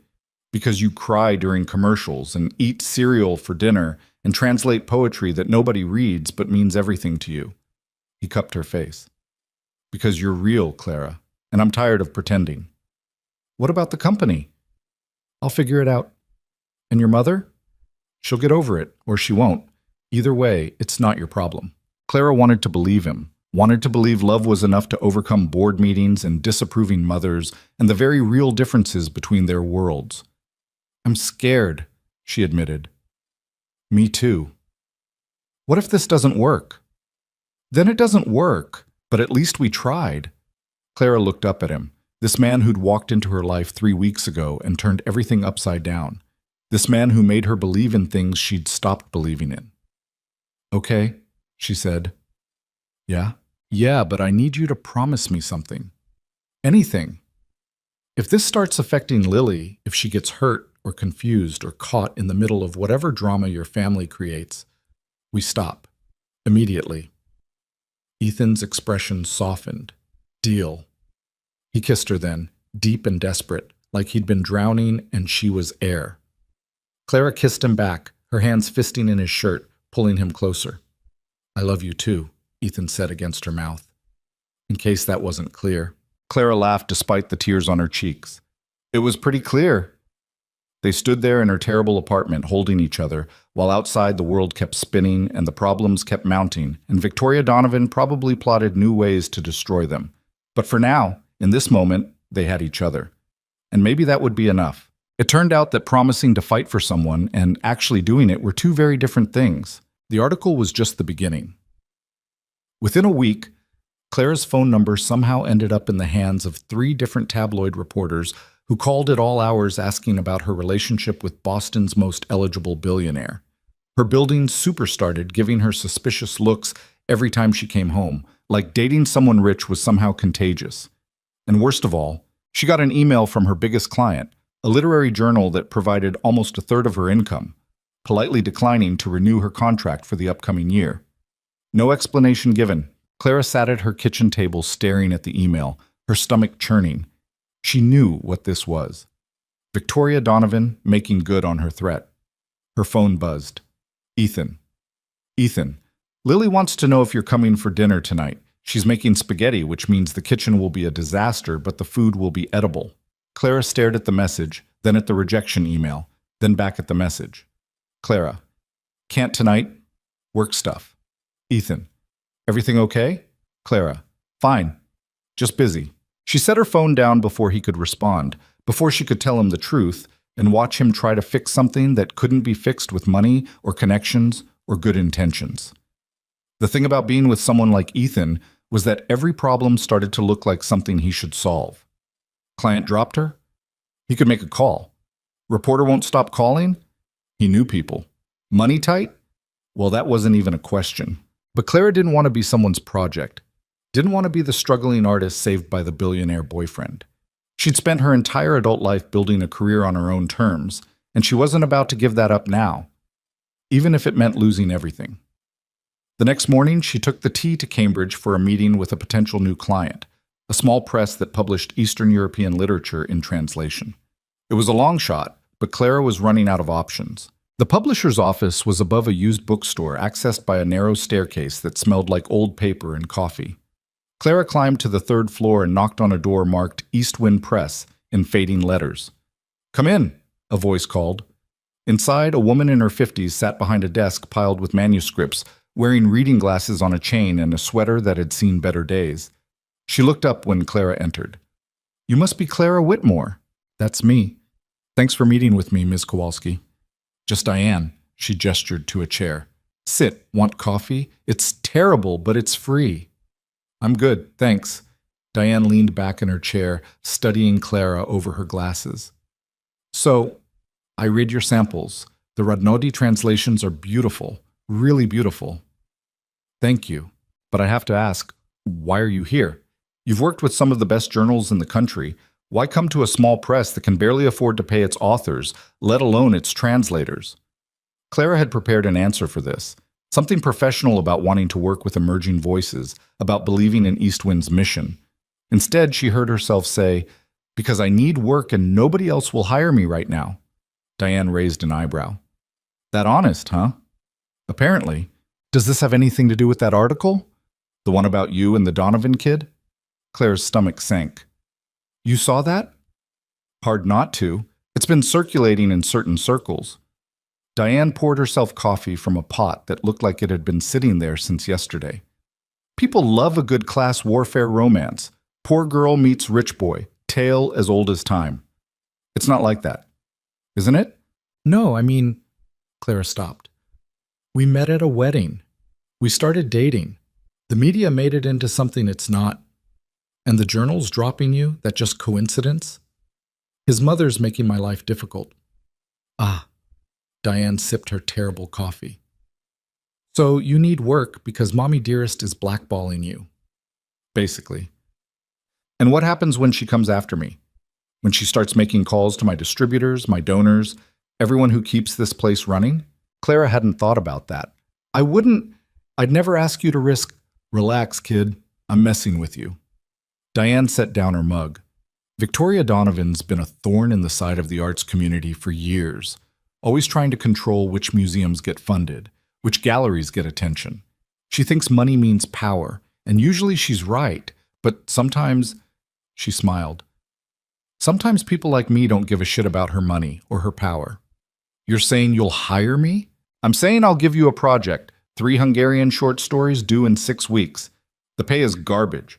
We're talking maybe 2,000 for the whole thing, but it's work, and it's good work, and nobody can take it away from you." Clara felt her eyes burn. "Why?" "Because your Radnoti translations made me cry, and that doesn't happen often. Also because screw Victoria Donovan and her society page bullshit." Diane pulled out a contract from somewhere in her desk chaos. "What do you say?" "Yes. Absolutely yes." They shook hands, and Clara left with a contract in her bag and something that felt dangerously close to hope in her chest. She was halfway home when Ethan called. "You've been avoiding me," he said without preamble. "I've been busy." "For 3 days? It's a lot of work, Ethan." Silence on the other end. Then, "Did my mother get to you?" Clara stopped walking. "What?" "After our last conversation, did she contact you again? Threaten you?" "No. Why would you?" "Because I know my mother, and I know you've been pulling away since that day." His voice was tight. "So either tell me what she said or tell me what I did wrong." Clara sank onto a bench, suddenly exhausted. "You didn't do anything wrong. Then what is it?" "I lost a client. My biggest one. They didn't give a reason, but the timing's pretty convenient. Clara, Joel, Bora. And I know what you're going to say, that you can fix it, that you can make some calls or throw money at the problem or whatever rich people do. But I don't want that. I was actually going to ask if you were okay. That stopped her. Oh. But since we're on the subject, I could make some calls, find out who pressured them, get them to reconsider, and prove your mother right that I need you to solve my problems. That's not what this is about, isn't it? Clara watched people hurry past, students, professionals, normal people with normal problems. Every time something goes wrong, you swoop in with a solution. You buy me dinner because you know I can't afford the nice places. You send flowers when we fight. You probably have some assistant screening my calls from reporters. I do, actually. Is that a problem? Is that a... Yes, because I'm not some damsel in distress who needs saving. I'm a grown woman who's been taking care of herself for years. I know that. Do you? Because it feels like you think I'm made of glass, like one wrong move and I'll shatter. Ethan let out a long breath. You're not glass, but you're also not alone anymore. And I'm sorry if trying to help feels like I'm undermining you, but I don't know how else to... He stopped. I don't know how to be in a relationship and not try to fix things. Maybe some things can't be fixed. Is that what you want? To handle everything yourself and never let me help? Clara didn't know how to answer that. Part of her wanted exactly what she'd said. Independence, autonomy, proof that she didn't need anyone. But another part of her was tired. Tired of struggling alone. Tired of pretending she had all the answers. I got a new client, she said finally. A small press in Cambridge. The pay's terrible, but the work's good. That's great. I did it myself, without your help. I never doubted you could. Your mother did. She said I was a distraction you couldn't afford, that I'd ruin your company and your reputation and everything you've built. My mother says a lot of things. What if she's right? She's not. You don't know that. Yes, I do. Ethan's voice softened. Clara, the company's problems started long before I met you. My father overextended, made bad deals, trusted the wrong people. I've been trying to fix his mistakes for 5 years, and I'm barely keeping us afloat. That's not on you. That's on me for inheriting a mess and not knowing how to clean it up. Clara picked at a thread on her jacket. What if you have to choose? Between what? The company or me? That's not a choice I'm willing to make. But what if it comes to that? What if the board gives you an ultimatum? Then I'll deal with it when it happens. He paused. But I'm not giving you up because some board members think I should marry someone more appropriate. I already did that once, remember? Married the right person for the wrong reasons. I'm not making that mistake again. Your wife, Ushuae, was a good person who I wasn't in love with. We got married because our families approved and it looked good on paper. And we spent 3 years making each other miserable before she died, and I had to spend the rest of my life pretending we were happy. His voice cracked. I won't do that again. Not for the company, not for my mother, not for anyone. Clara had never heard him talk about his marriage like that. The articles always made it sound like a love story cut short. Childhood sweethearts. Tragic loss. The kind of romance people wrote movies about. Why didn't you tell me? She asked. Because it's not exactly first date conversation.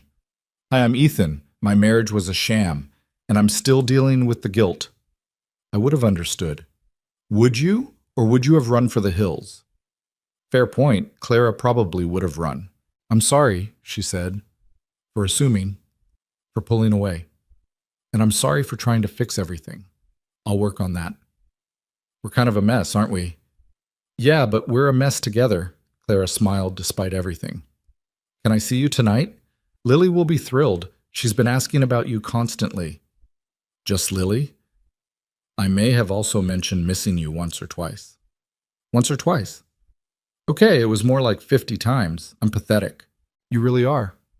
Clara stood up, started walking toward the tea station. I'll be there at 6. Perfect.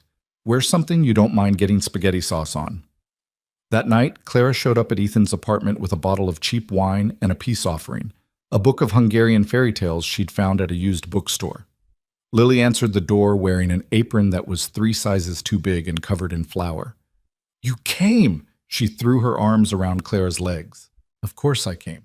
I heard there was spaghetti. I'm making the sauce myself. Dad says I can't use the stove, but I can stir everything in the bowl. That sounds like a very important job. Lily grabbed her hand and dragged her to the kitchen, where Ethan was attempting to save what looked like a pot of water that had boiled over.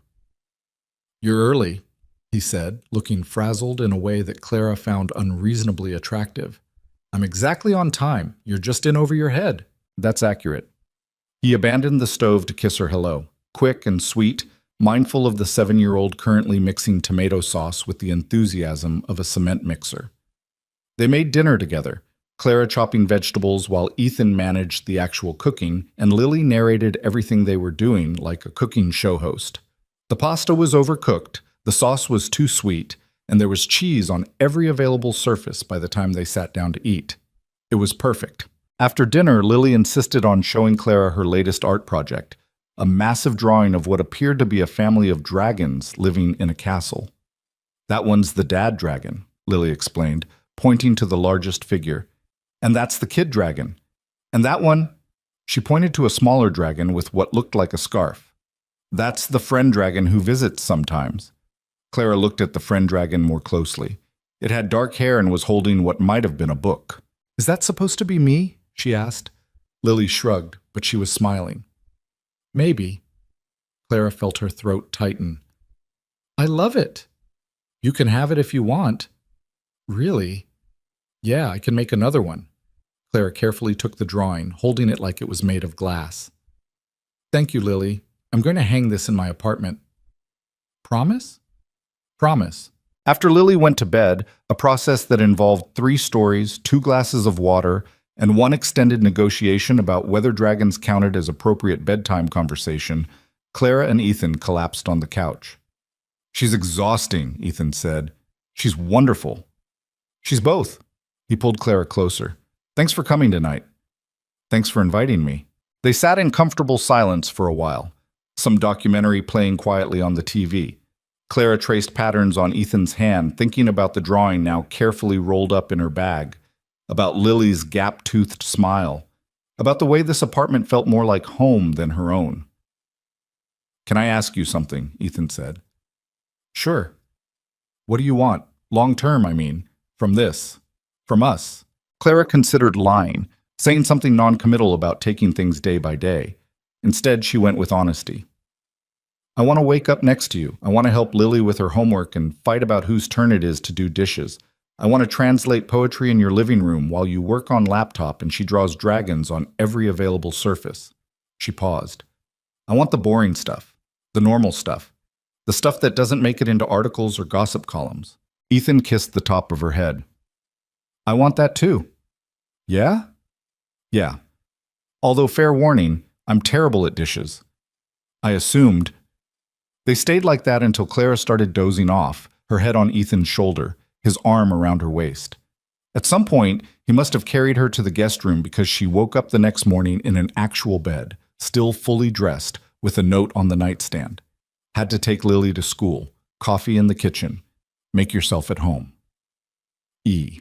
Clara lay there for a moment, staring at the ceiling of Ethan's guest room, thinking about Victoria Donovan and board meetings, and the very real possibility that loving this man would cost her everything she'd built. Then she got up, made coffee, and decided it was worth it. The crisis came 2 weeks later, though it had probably been building for months. Ethan called her at 11 p.m. on a Wednesday, which was unusual enough that Clara answered immediately. "I need you to come to the hotel," he said without preamble. "The Donovan Lansing. Now." "What's wrong?" "I'll explain when you get here. Please, Clara, I need—" His voice cracked. "I need you." She was in an Uber within 5 minutes. The hotel lobby was chaos when she arrived. Board members in expensive suits arguing in clusters, assistants running back and forth with documents, someone who looked like a lawyer talking urgently into a phone. Clara spotted Ethan in the corner, surrounded by 3 older men who all looked furious. She pushed through the crowd. One of the men, silver-haired, probably mid-60s, spotted her and his face darkened. "This is a private meeting," he said coldly. "She's with me," Ethan said. "This is exactly the kind of distraction we've been talking about, Ethan. You need to focus on the company, not your personal life." "Careful, Richard." Ethan's voice was dangerous. "You're about to cross a line." The board is voting tomorrow, Richard said, on whether to merge with the Hale Group. It's the only way to save the company at this point.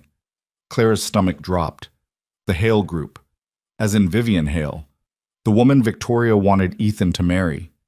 There are other options, Ethan said. No, there aren't. You've been stalling for months hoping for some miracle solution. Well, the numbers are in, and we're hemorrhaging money. Either we merge or we go under entirely. And if I refuse? Then the board will vote to remove you as president and proceed with the merger anyway. You'll be out, and you'll have destroyed your father's legacy in the process. Ethan's jaw tightened. Give me 24 hours. For what? To come up with an alternative. Richard laughed bitterly. You've had 5 years, Ethan. What are you going to do in 24 hours? I don't know, but I'm asking for the chance to try. The men exchanged looks. Finally, Richard sighed. Fine, 24 hours. But after that, we vote. With or without your approval. They dispersed, leaving Ethan standing there looking like he'd been through a war. Clara went to him immediately. What can I do? She asked. Nothing. He shook his head. This is 5 years of bad decisions coming home to roost. There has to be something. There's not. The New York and Chicago properties are bleeding us dry. We can't sell them because the market's wrong. We can't keep funding them because we don't have the capital. And every solution requires money we don't have or partnerships we can't secure. What about the Hale merger? Ethan's expression darkened. That's not a merger. That's a hostile takeover disguised as a partnership. They'd get controlling interest, I'd get a ceremonial title, and Vivian... He stopped. Vivian what? Her father made it clear the deal includes marriage. Not immediately, but eventually. They want the family connection. Clara felt like she'd been punched. So you have to choose. The company? Or me? It's not that simple. It sounds pretty simple. Clara, if you merge, you have to marry someone else. If you don't merge, the company fails, and you lose everything your father built, right? Ethan didn't answer, which was answer enough. Clara stepped back. I need air. Don't... He reached for her. Please don't leave. I'm not leaving. I just need a minute. She walked out to the hotel balcony, the same one where she'd first told Ethan her last name, where he'd looked up that stupid lullaby, where everything had started. The city spread out below her, all lights and noise and people going about their normal lives while hers fell apart. Someone cleared their throat behind her. Clara turned to find Victoria Donovan standing there, looking immaculate, even at 11 p.m. I wondered when you'd show up, Clara said. This isn't a social call. Yeah, I figured. Victoria moved to stand beside her at the railing. My son is about to make the biggest mistake of his life. Which is? Refusing the merger because of you. He hasn't refused anything yet. He will, because he thinks love is more important than legacy. That passion trumps responsibility. Victoria's voice was cold. I made that mistake once. Married for love instead of sense. Do you know what happened? No. He left me after 10 years for someone younger. Took half my money and all my dignity. I swore I'd never let my children make the same mistake. Ethan's not you. No, he's worse. At least I knew what I was risking. He's so blinded by whatever he feels for you that he can't see he's destroying everything. Clara gripped the railing. What do you want from me? I want you to do what's right. End this relationship. Let him save the company. And marry Vivian Hale, if that's what it takes. Yes. You're asking me to break his heart. I'm asking you to save his life. Victoria turned to face her. That company is all he has. It's his legacy, his future, Lily's inheritance. Without it, he's just another single father struggling to make ends meet. Is that what you want for him? I want him to be happy. Happy doesn't pay the bills. Happy doesn't secure his daughter's future. Happy doesn't honor the legacy his father died building. Maybe his father shouldn't have built something that required his son to sacrifice his entire life to maintain it. Victoria's eyes flashed. You don't understand our world. No, I don't, and I don't want to. Clara pushed off the railing. But I understand Ethan, and I know he's strong enough to make his own choices. Even if those choices destroy him? Even then. She walked back inside before Victoria could respond, before she could say something she'd regret, or start crying in front of the woman who'd made her life hell. Ethan was still in the lobby, now talking to someone on the phone. When he saw Clara, he ended the call immediately. "I'm sorry," he said, "for dragging you into this mess. I was already in it. You shouldn't have to be." He rubbed his face. "The board's right. I've been stalling, hoping for a miracle, and now I'm out of time." "So what are you going to do?" Ethan looked at her, really looked at her, and Clara saw something shift in his expression, like he'd made a decision. "I'm going to refuse the merger," he said. "Ethan, and I'm going to tell the board that if they want to remove me, that's their choice. But I'm not marrying Vivian Hale. I'm not trading my personal life for a company that's been failing for years anyway. You'll lose everything." "Not everything." He took her hand. "I'll still have Lily, and if you'll have me, I'll still have you." Clara felt tears on her cheeks. "This is crazy." "Probably. Your mother will never forgive you." "I'll live. The board will vote you out. Let them." "And then what?" Ethan smiled, tired but genuine. "Then I figure out how to build something new, something that's actually mine instead of my father's ghost, something that doesn't require me to sacrifice the people I love." "You're sure about this?" "I've never been more sure of anything." Clara kissed him, hard and desperate and full of everything she couldn't say. When they broke apart, Ethan rested his forehead against hers. "I love you," he said, "and I'm choosing you. The board can do whatever they want. I love you too, but we need a better plan than just giving up." "You have one?" Clara thought about it, about the small press in Cambridge that didn't care about society page drama, about all the businesses she'd worked with over the years that valued substance over status, about the fact that sometimes the best way forward wasn't trying to save something broken, but building something new. "Maybe," she said, "but you're not going to like it." "Try me." So she told him, and he listened. And when she finished, he started laughing, not because it was funny, but because it was crazy enough to actually work. "Okay," he said, "let's do it." "Yeah?" "Yeah. What have we got to lose?" As it turned out, everything, but also, somehow, nothing that actually mattered. The board meeting started at 9 a.m. sharp, which meant Ethan had roughly 10 hours to pull off what was either the smartest or stupidest decision of his life. Clara spent those 10 hours in his apartment with Lily, trying to act normal while simultaneously helping Ethan draft a proposal that would either save everything or destroy it completely. Lily seemed to sense something was wrong. She kept asking why her dad was on the phone so much, why Clara looked nervous, why nobody wanted to play dragons with her. "Your dad's just busy with work stuff," Clara said, helping Lily arrange her stuffed animals into what appeared to be a dragon kingdom. "Is it bad work stuff?" "It's complicated work stuff. That's what grown-ups say when they don't want to tell you the truth." Lily positioned a purple dragon on top of a pillow mountain. Emma's mom said that before Emma's dad moved out. Clara's heart sank. "Your dad's not going anywhere, sweetie." "But you might." "What makes you say that?" Lily shrugged, not meeting her eyes. "All the other ones left. Dad's friend Ashley. And before that, there was someone named Jennifer who I don't really remember. Grandma says it's because Dad works too much and women don't like that." Clara wanted to find Victoria Donovan and shake her for putting that idea in a 7-year-old's head. Instead, she pulled Lily close. "I'm not leaving," she said firmly. "Your dad and I are figuring some stuff out, but that doesn't mean I'm going anywhere, okay? Promise?" "I promise." Lily seemed satisfied with that, or at least willing to pretend she was. They spent the next hour building an elaborate dragon fortress out of couch cushions while Clara's phone buzzed constantly with updates from Ethan. "Ethan. Talked to 3 investors, 2 interested, 1 wants more details." "Ethan. Richard called the proposal financial suicide, so that's encouraging." "Ethan. My mother just told me I'm destroying the family legacy.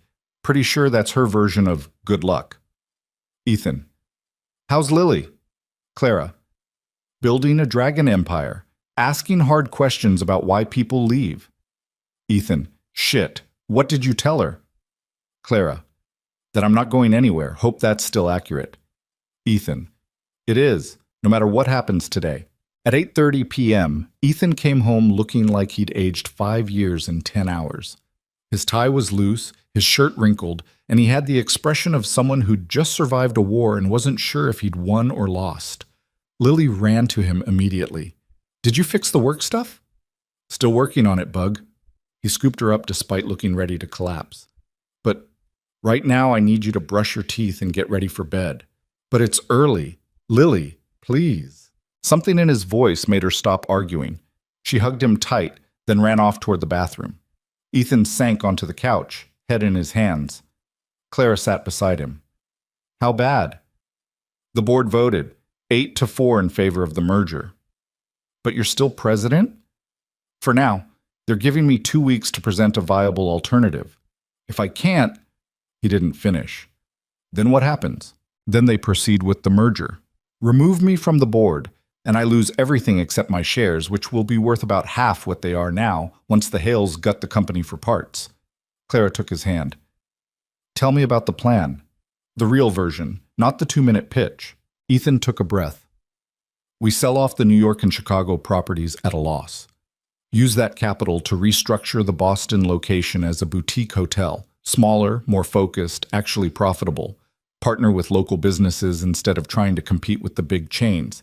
And, he paused. This is the crazy part. We convert the upper floors into affordable artist residences.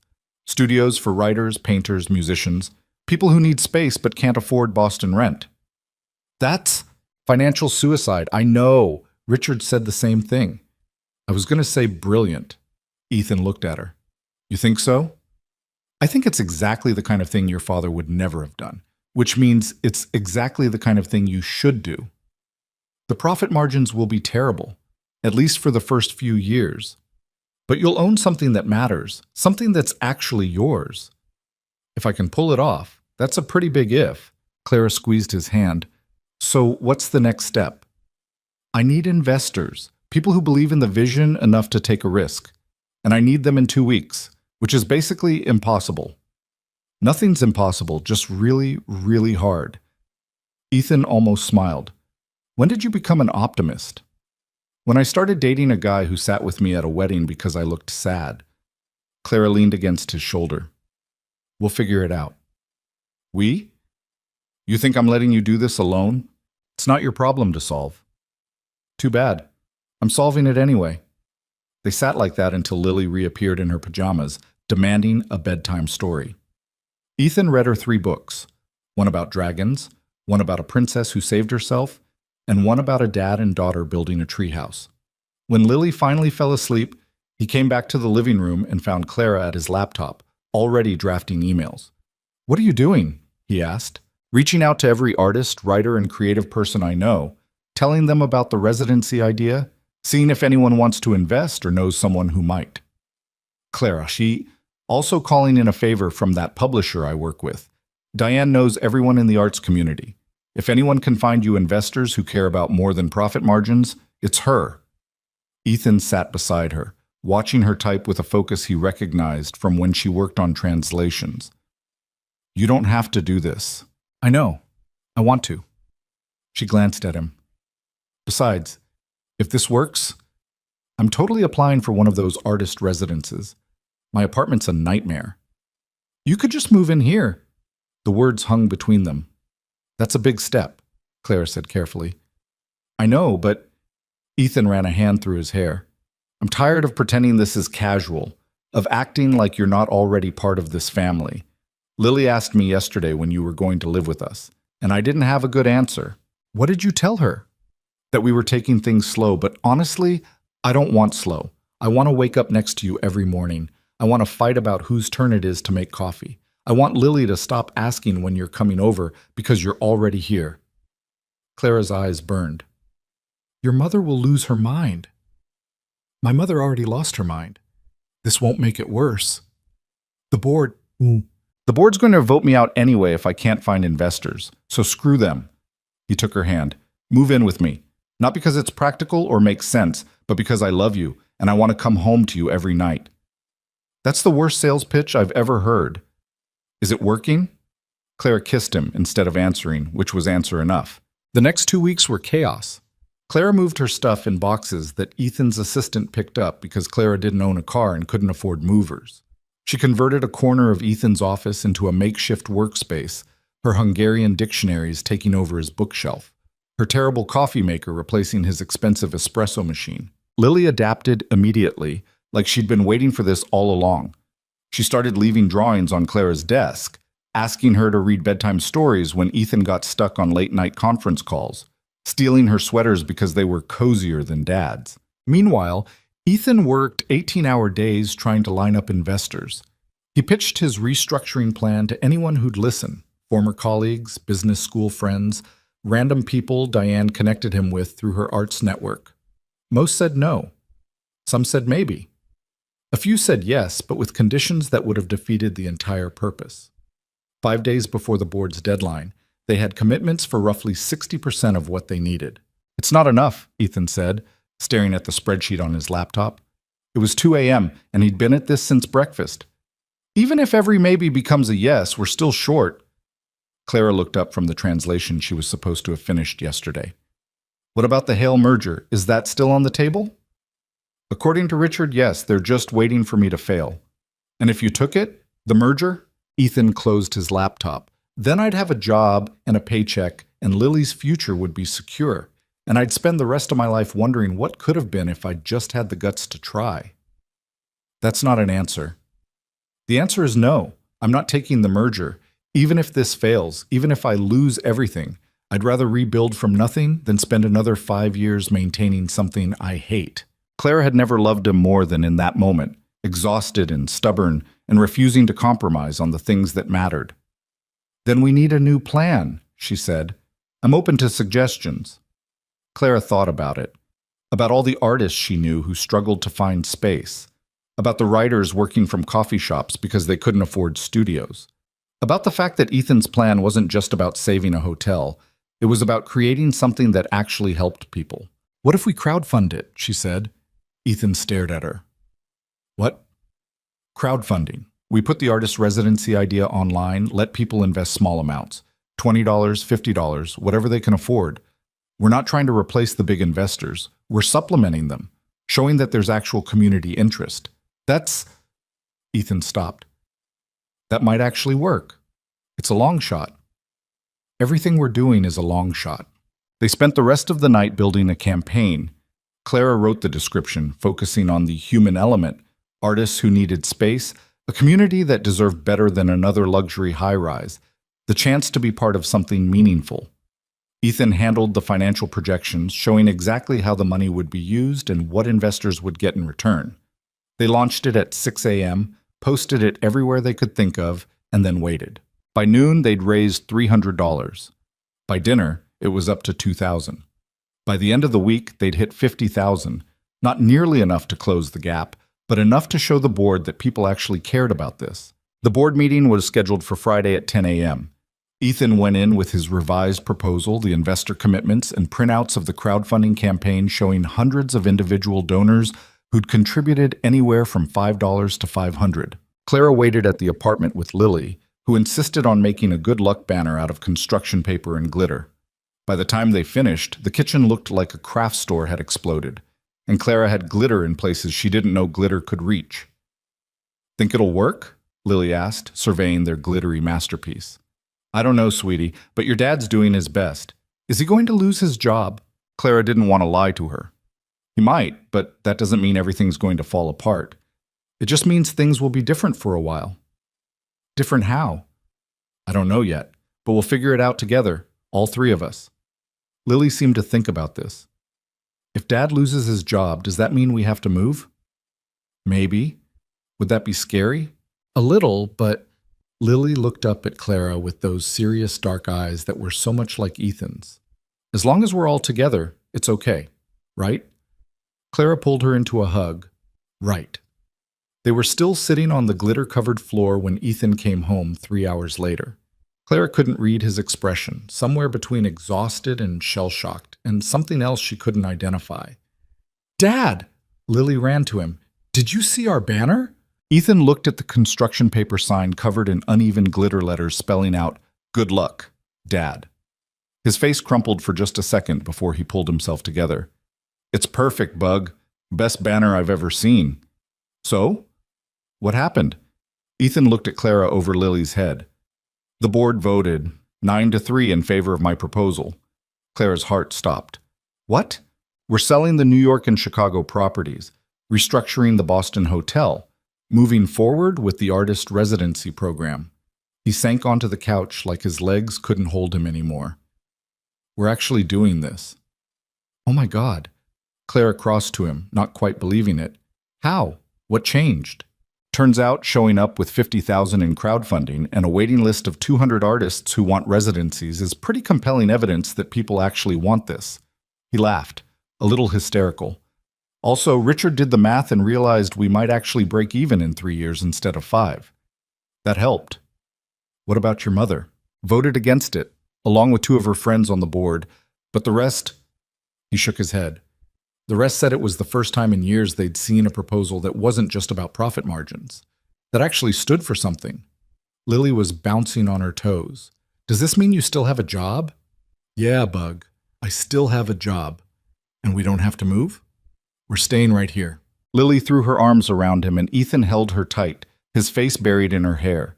Clara watched them, her throat tight, thinking about all the ways this could have gone wrong and somehow didn't. Later, after Lily was in bed and the glitter had been mostly cleaned up, Clara and Ethan sat on the balcony overlooking the city. It was cold, but neither of them wanted to go inside yet. I can't believe we pulled it off, Clara said.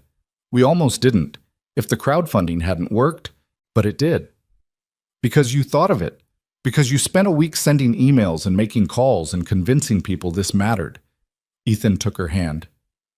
I couldn't have done this without you. You would have found another way. Maybe, but it wouldn't have been as good. They sat in silence for a while, watching the city lights. Your mother called me yesterday, Clara said eventually. Ethan tensed. What did she say? That I'd ruined your life, that the company's going to fail and it'll be my fault, that I should have walked away when I had the chance. Clara turned to look at him. She also said, I don't understand what it means to be with someone like you, the pressure, the responsibility, the constant scrutiny. She's not wrong about that last part. This life, it's not easy. I know, but I also know I'd rather figure it out with you than be safe and comfortable without you. Ethan pulled her closer, kissed her temple. I love you. I love you too. Even though your mother hates me and your board thinks I'm a distraction, and there's probably going to be another article about how I'm destroying Boston's hotel empire. For what it's worth, the empire was already pretty destroyed when you showed up. You just helped me build something better. Clara smiled despite everything. So what happens now? Now we sell off the properties, restructure the hotel, build out the residency program? Try not to screw it all up. Sounds exhausting. It will be. Ethan stood, pulled her to her feet. But first, there's something I need to do. He led her inside, through the apartment, past Lily's room where small snores drifted through the cracked door. They ended up in the living room where Ethan stopped in front of the piano that Clara had only ever seen him use as a very expensive table for stacking mail. I didn't know you played, she said. I don't. Not really. But my wife did. She tried to teach me, but I was terrible at it. He sat down on the bench, gestured for Clara to join him. After she died, I couldn't look at this thing without feeling guilty, so I just ignored it. For 5 years. Clara sat beside him. You don't have to. I want to. Ethan placed his hands on the keys, hesitated, then started playing. It was simple, halting, definitely not professional, but Clara recognized the melody immediately. The Hungarian lullaby. The same one that had played at the wedding. You learned it, she whispered. I've been practicing. Badly. Lily keeps asking why I'm torturing the piano. He stumbled through a few more notes. I thought maybe, if we're building something new, I should stop running from the old stuff. The memories, the guilt, all of it. Clara rested her head on his shoulder while he played. The music was imperfect, full of mistakes and hesitations, but it was also honest, real, the sound of someone trying, failing, and trying again anyway. When he finished, they sat in silence. My dad would have liked you, Clara said eventually. He would have appreciated that you learned his song. I wish I could have met him. Me too. She laced her fingers through his. He used to say that the best things in life are the ones you have to fight for. That easy doesn't mean good, and hard doesn't mean impossible. Smart man. He was. Clara looked around the apartment, at Lily's drawings covering the walls, at the box of her translations in the corner, at the life they were building together out of broken pieces and second chances. I think you'd be proud of what we're doing, the hotel, the residencies, creating space for people who need it. Even though we have no idea if it'll actually work, especially because of that. Ethan kissed her, slow and sweet and full of promises about futures they couldn't predict and problems they'd probably face and the stubborn, stupid decision to try anyway. 4 months later, the renovations on the Donovan Lansing Hotel were almost complete. The upper 3 floors had been converted into artist studios, small but functional spaces with good light and reasonable rent. They'd received over 500 applications for 30 available spots. Clara had taken one of the studios, partly because her old apartment's lease was up, mostly because she wanted to be part of what they were building.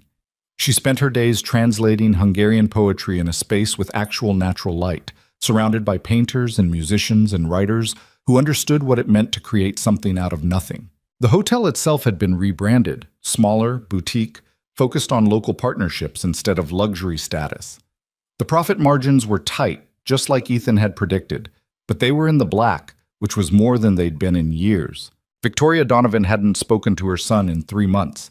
She'd voted against every decision, fought every change, and eventually resigned from the board entirely rather than watch what she called the systematic destruction of everything your father built. Ethan had let her go. It hurt. Clara could see it in the tight set of his shoulders whenever Lily asked about Grandma, but he didn't try to fix it. Some things, he'd learned, couldn't be fixed with phone calls or grand gestures. Sometimes people had to choose between the life they wanted and the life others wanted for them. He'd chosen. And he was learning to live with the consequences. The grand reopening was scheduled for a Saturday in October. They'd invited everyone, investors, artists, board members, random people who'd donated to the crowdfunding campaign. The ballroom had been transformed from a generic event space into something warmer, more personal. Local art on the walls, plants in the corners, furniture that invited conversation instead of just looking expensive. Clara stood in the middle of it all, wearing a dress that wasn't charcoal gray this time, watching Ethan give a speech about second chances and building something meaningful and the importance of taking risks. Lily was in the front row, wearing her princess costume because she'd refused to wear anything else. She waved at Clara every 30 seconds like they hadn't seen each other that morning. Emma appeared at Clara's elbow. "You did good, sis." "I didn't do anything. This was all Ethan." "Bullshit. You're the one who convinced him to take the risk. You're the one who came up with the crowdfunding idea. You're the one who—" Emma stopped. "You're happy. That's new." Clara looked at her sister. "Yeah, I am.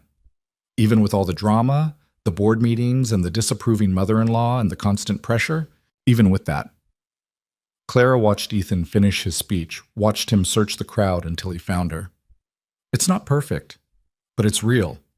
And I'll take real and complicated over easy and fake any day." Emma hugged her. "Dad would be proud of you." "I hope so." The speeches ended. Music started. Not a DJ playing top 40 hits, but a live pianist playing Bartók. The same piece Ethan had fumbled through on his living room piano 4 months ago. He'd hired a professional for tonight, someone who could actually do it justice. Ethan found Clara in the crowd, held out his hand. "Dance with me?" he asked. Clara thought about the last time he'd asked her that question. How she'd said no because she was too sad, too broken, too convinced she'd never feel anything again. "Yes," she said. They moved to the dance floor, not alone this time, surrounded by people and noise and the messy reality of building something together. It wasn't the fairy tale ending the articles would probably write about. It was better than that. It was true. Halfway through the song, Lily appeared and insisted on dancing too, standing on Ethan's shoes while Clara held her hands. They swayed together, this small, imperfect family built from grief and second chances and the stubborn decision to try. Later, after the guests left and the hotel staff started cleaning up, Clara found herself standing in the same spot where she'd sat alone at Emma's wedding. The 2 empty chairs were gone now, replaced by a table displaying artwork from the residency program. But she thought about them anyway, about her father and the lullaby and Marcus and all the versions of herself who'd believed she wasn't enough. "You okay?" Ethan asked, coming up behind her. "Yeah, just thinking." About how scared I was that night, how convinced I was that I'd never be happy again. Ethan wrapped his arms around her waist. And now? Clara leaned back against him, looking around at the space they'd created. Not perfect, not easy, but theirs. Now I'm not scared anymore, she said. And she meant it, because sometimes the best love stories aren't about finding someone perfect. They're about finding someone who's willing to sit with you in your sadness, who sees all your broken pieces and doesn't try to fix them, just holds them carefully while you figure out how to put yourself back together. Ethan had done that for her, and she'd done it for him. And together, with Lily's gap-toothed smile and her endless questions and her insistence that love should include glitter and dragons, they'd built something that looked nothing like what either of them had planned. It looked better. 3 months after the reopening, on a random Tuesday morning, Claire was working in her studio when Ethan knocked on the door. "You busy?" he asked. "Always, but for you, I can take a break." He came in, looking nervous in a way she hadn't seen since their first coffee date. In his hand was a small box. Claire's heart stopped. "Ethan, before you panic, this isn't a ring. I know we're not there yet." He opened the box. Inside was a key. "It's a key to the apartment. I mean, you already live there, but you've been using Lily's spare, and I thought—" He stopped. "I want you to have your own key, not a borrowed one. Your own." Clara took the key, her throat tight. "That's very practical. I'm terrible at romantic gestures." "No, it's perfect." She kissed him. "Thank you." "There's something else." Ethan pulled out his phone, showed her an email. "Lily's school is doing a family tree project. She asked if she could put your name on it, under the important people section." Clara read the email twice, not trusting herself to speak. "You don't have to say yes," Ethan said quickly. "I know it's a lot, and we haven't really talked about what this means long term, but she asked, and I didn't want to tell her no without checking with you first." "Yes," Claire interrupted. "Yeah?" "Yeah, tell her yes." Ethan's entire face softened. He pulled her close, held her like she was something precious he'd almost lost. And maybe that's what love was. Not the fairy tale version with dramatic confessions and perfect timing, but the real version with family tree projects and borrowed keys and the choice to show up every day even when it was hard. Claire had spent years believing she wasn't enough, that she needed to be fixed or changed or transformed into someone more deserving of love. But standing in her studio, in the building they'd saved together, holding a key to the life they were building, she finally understood the truth. She'd always been enough. She just needed to find someone who saw it. And she had.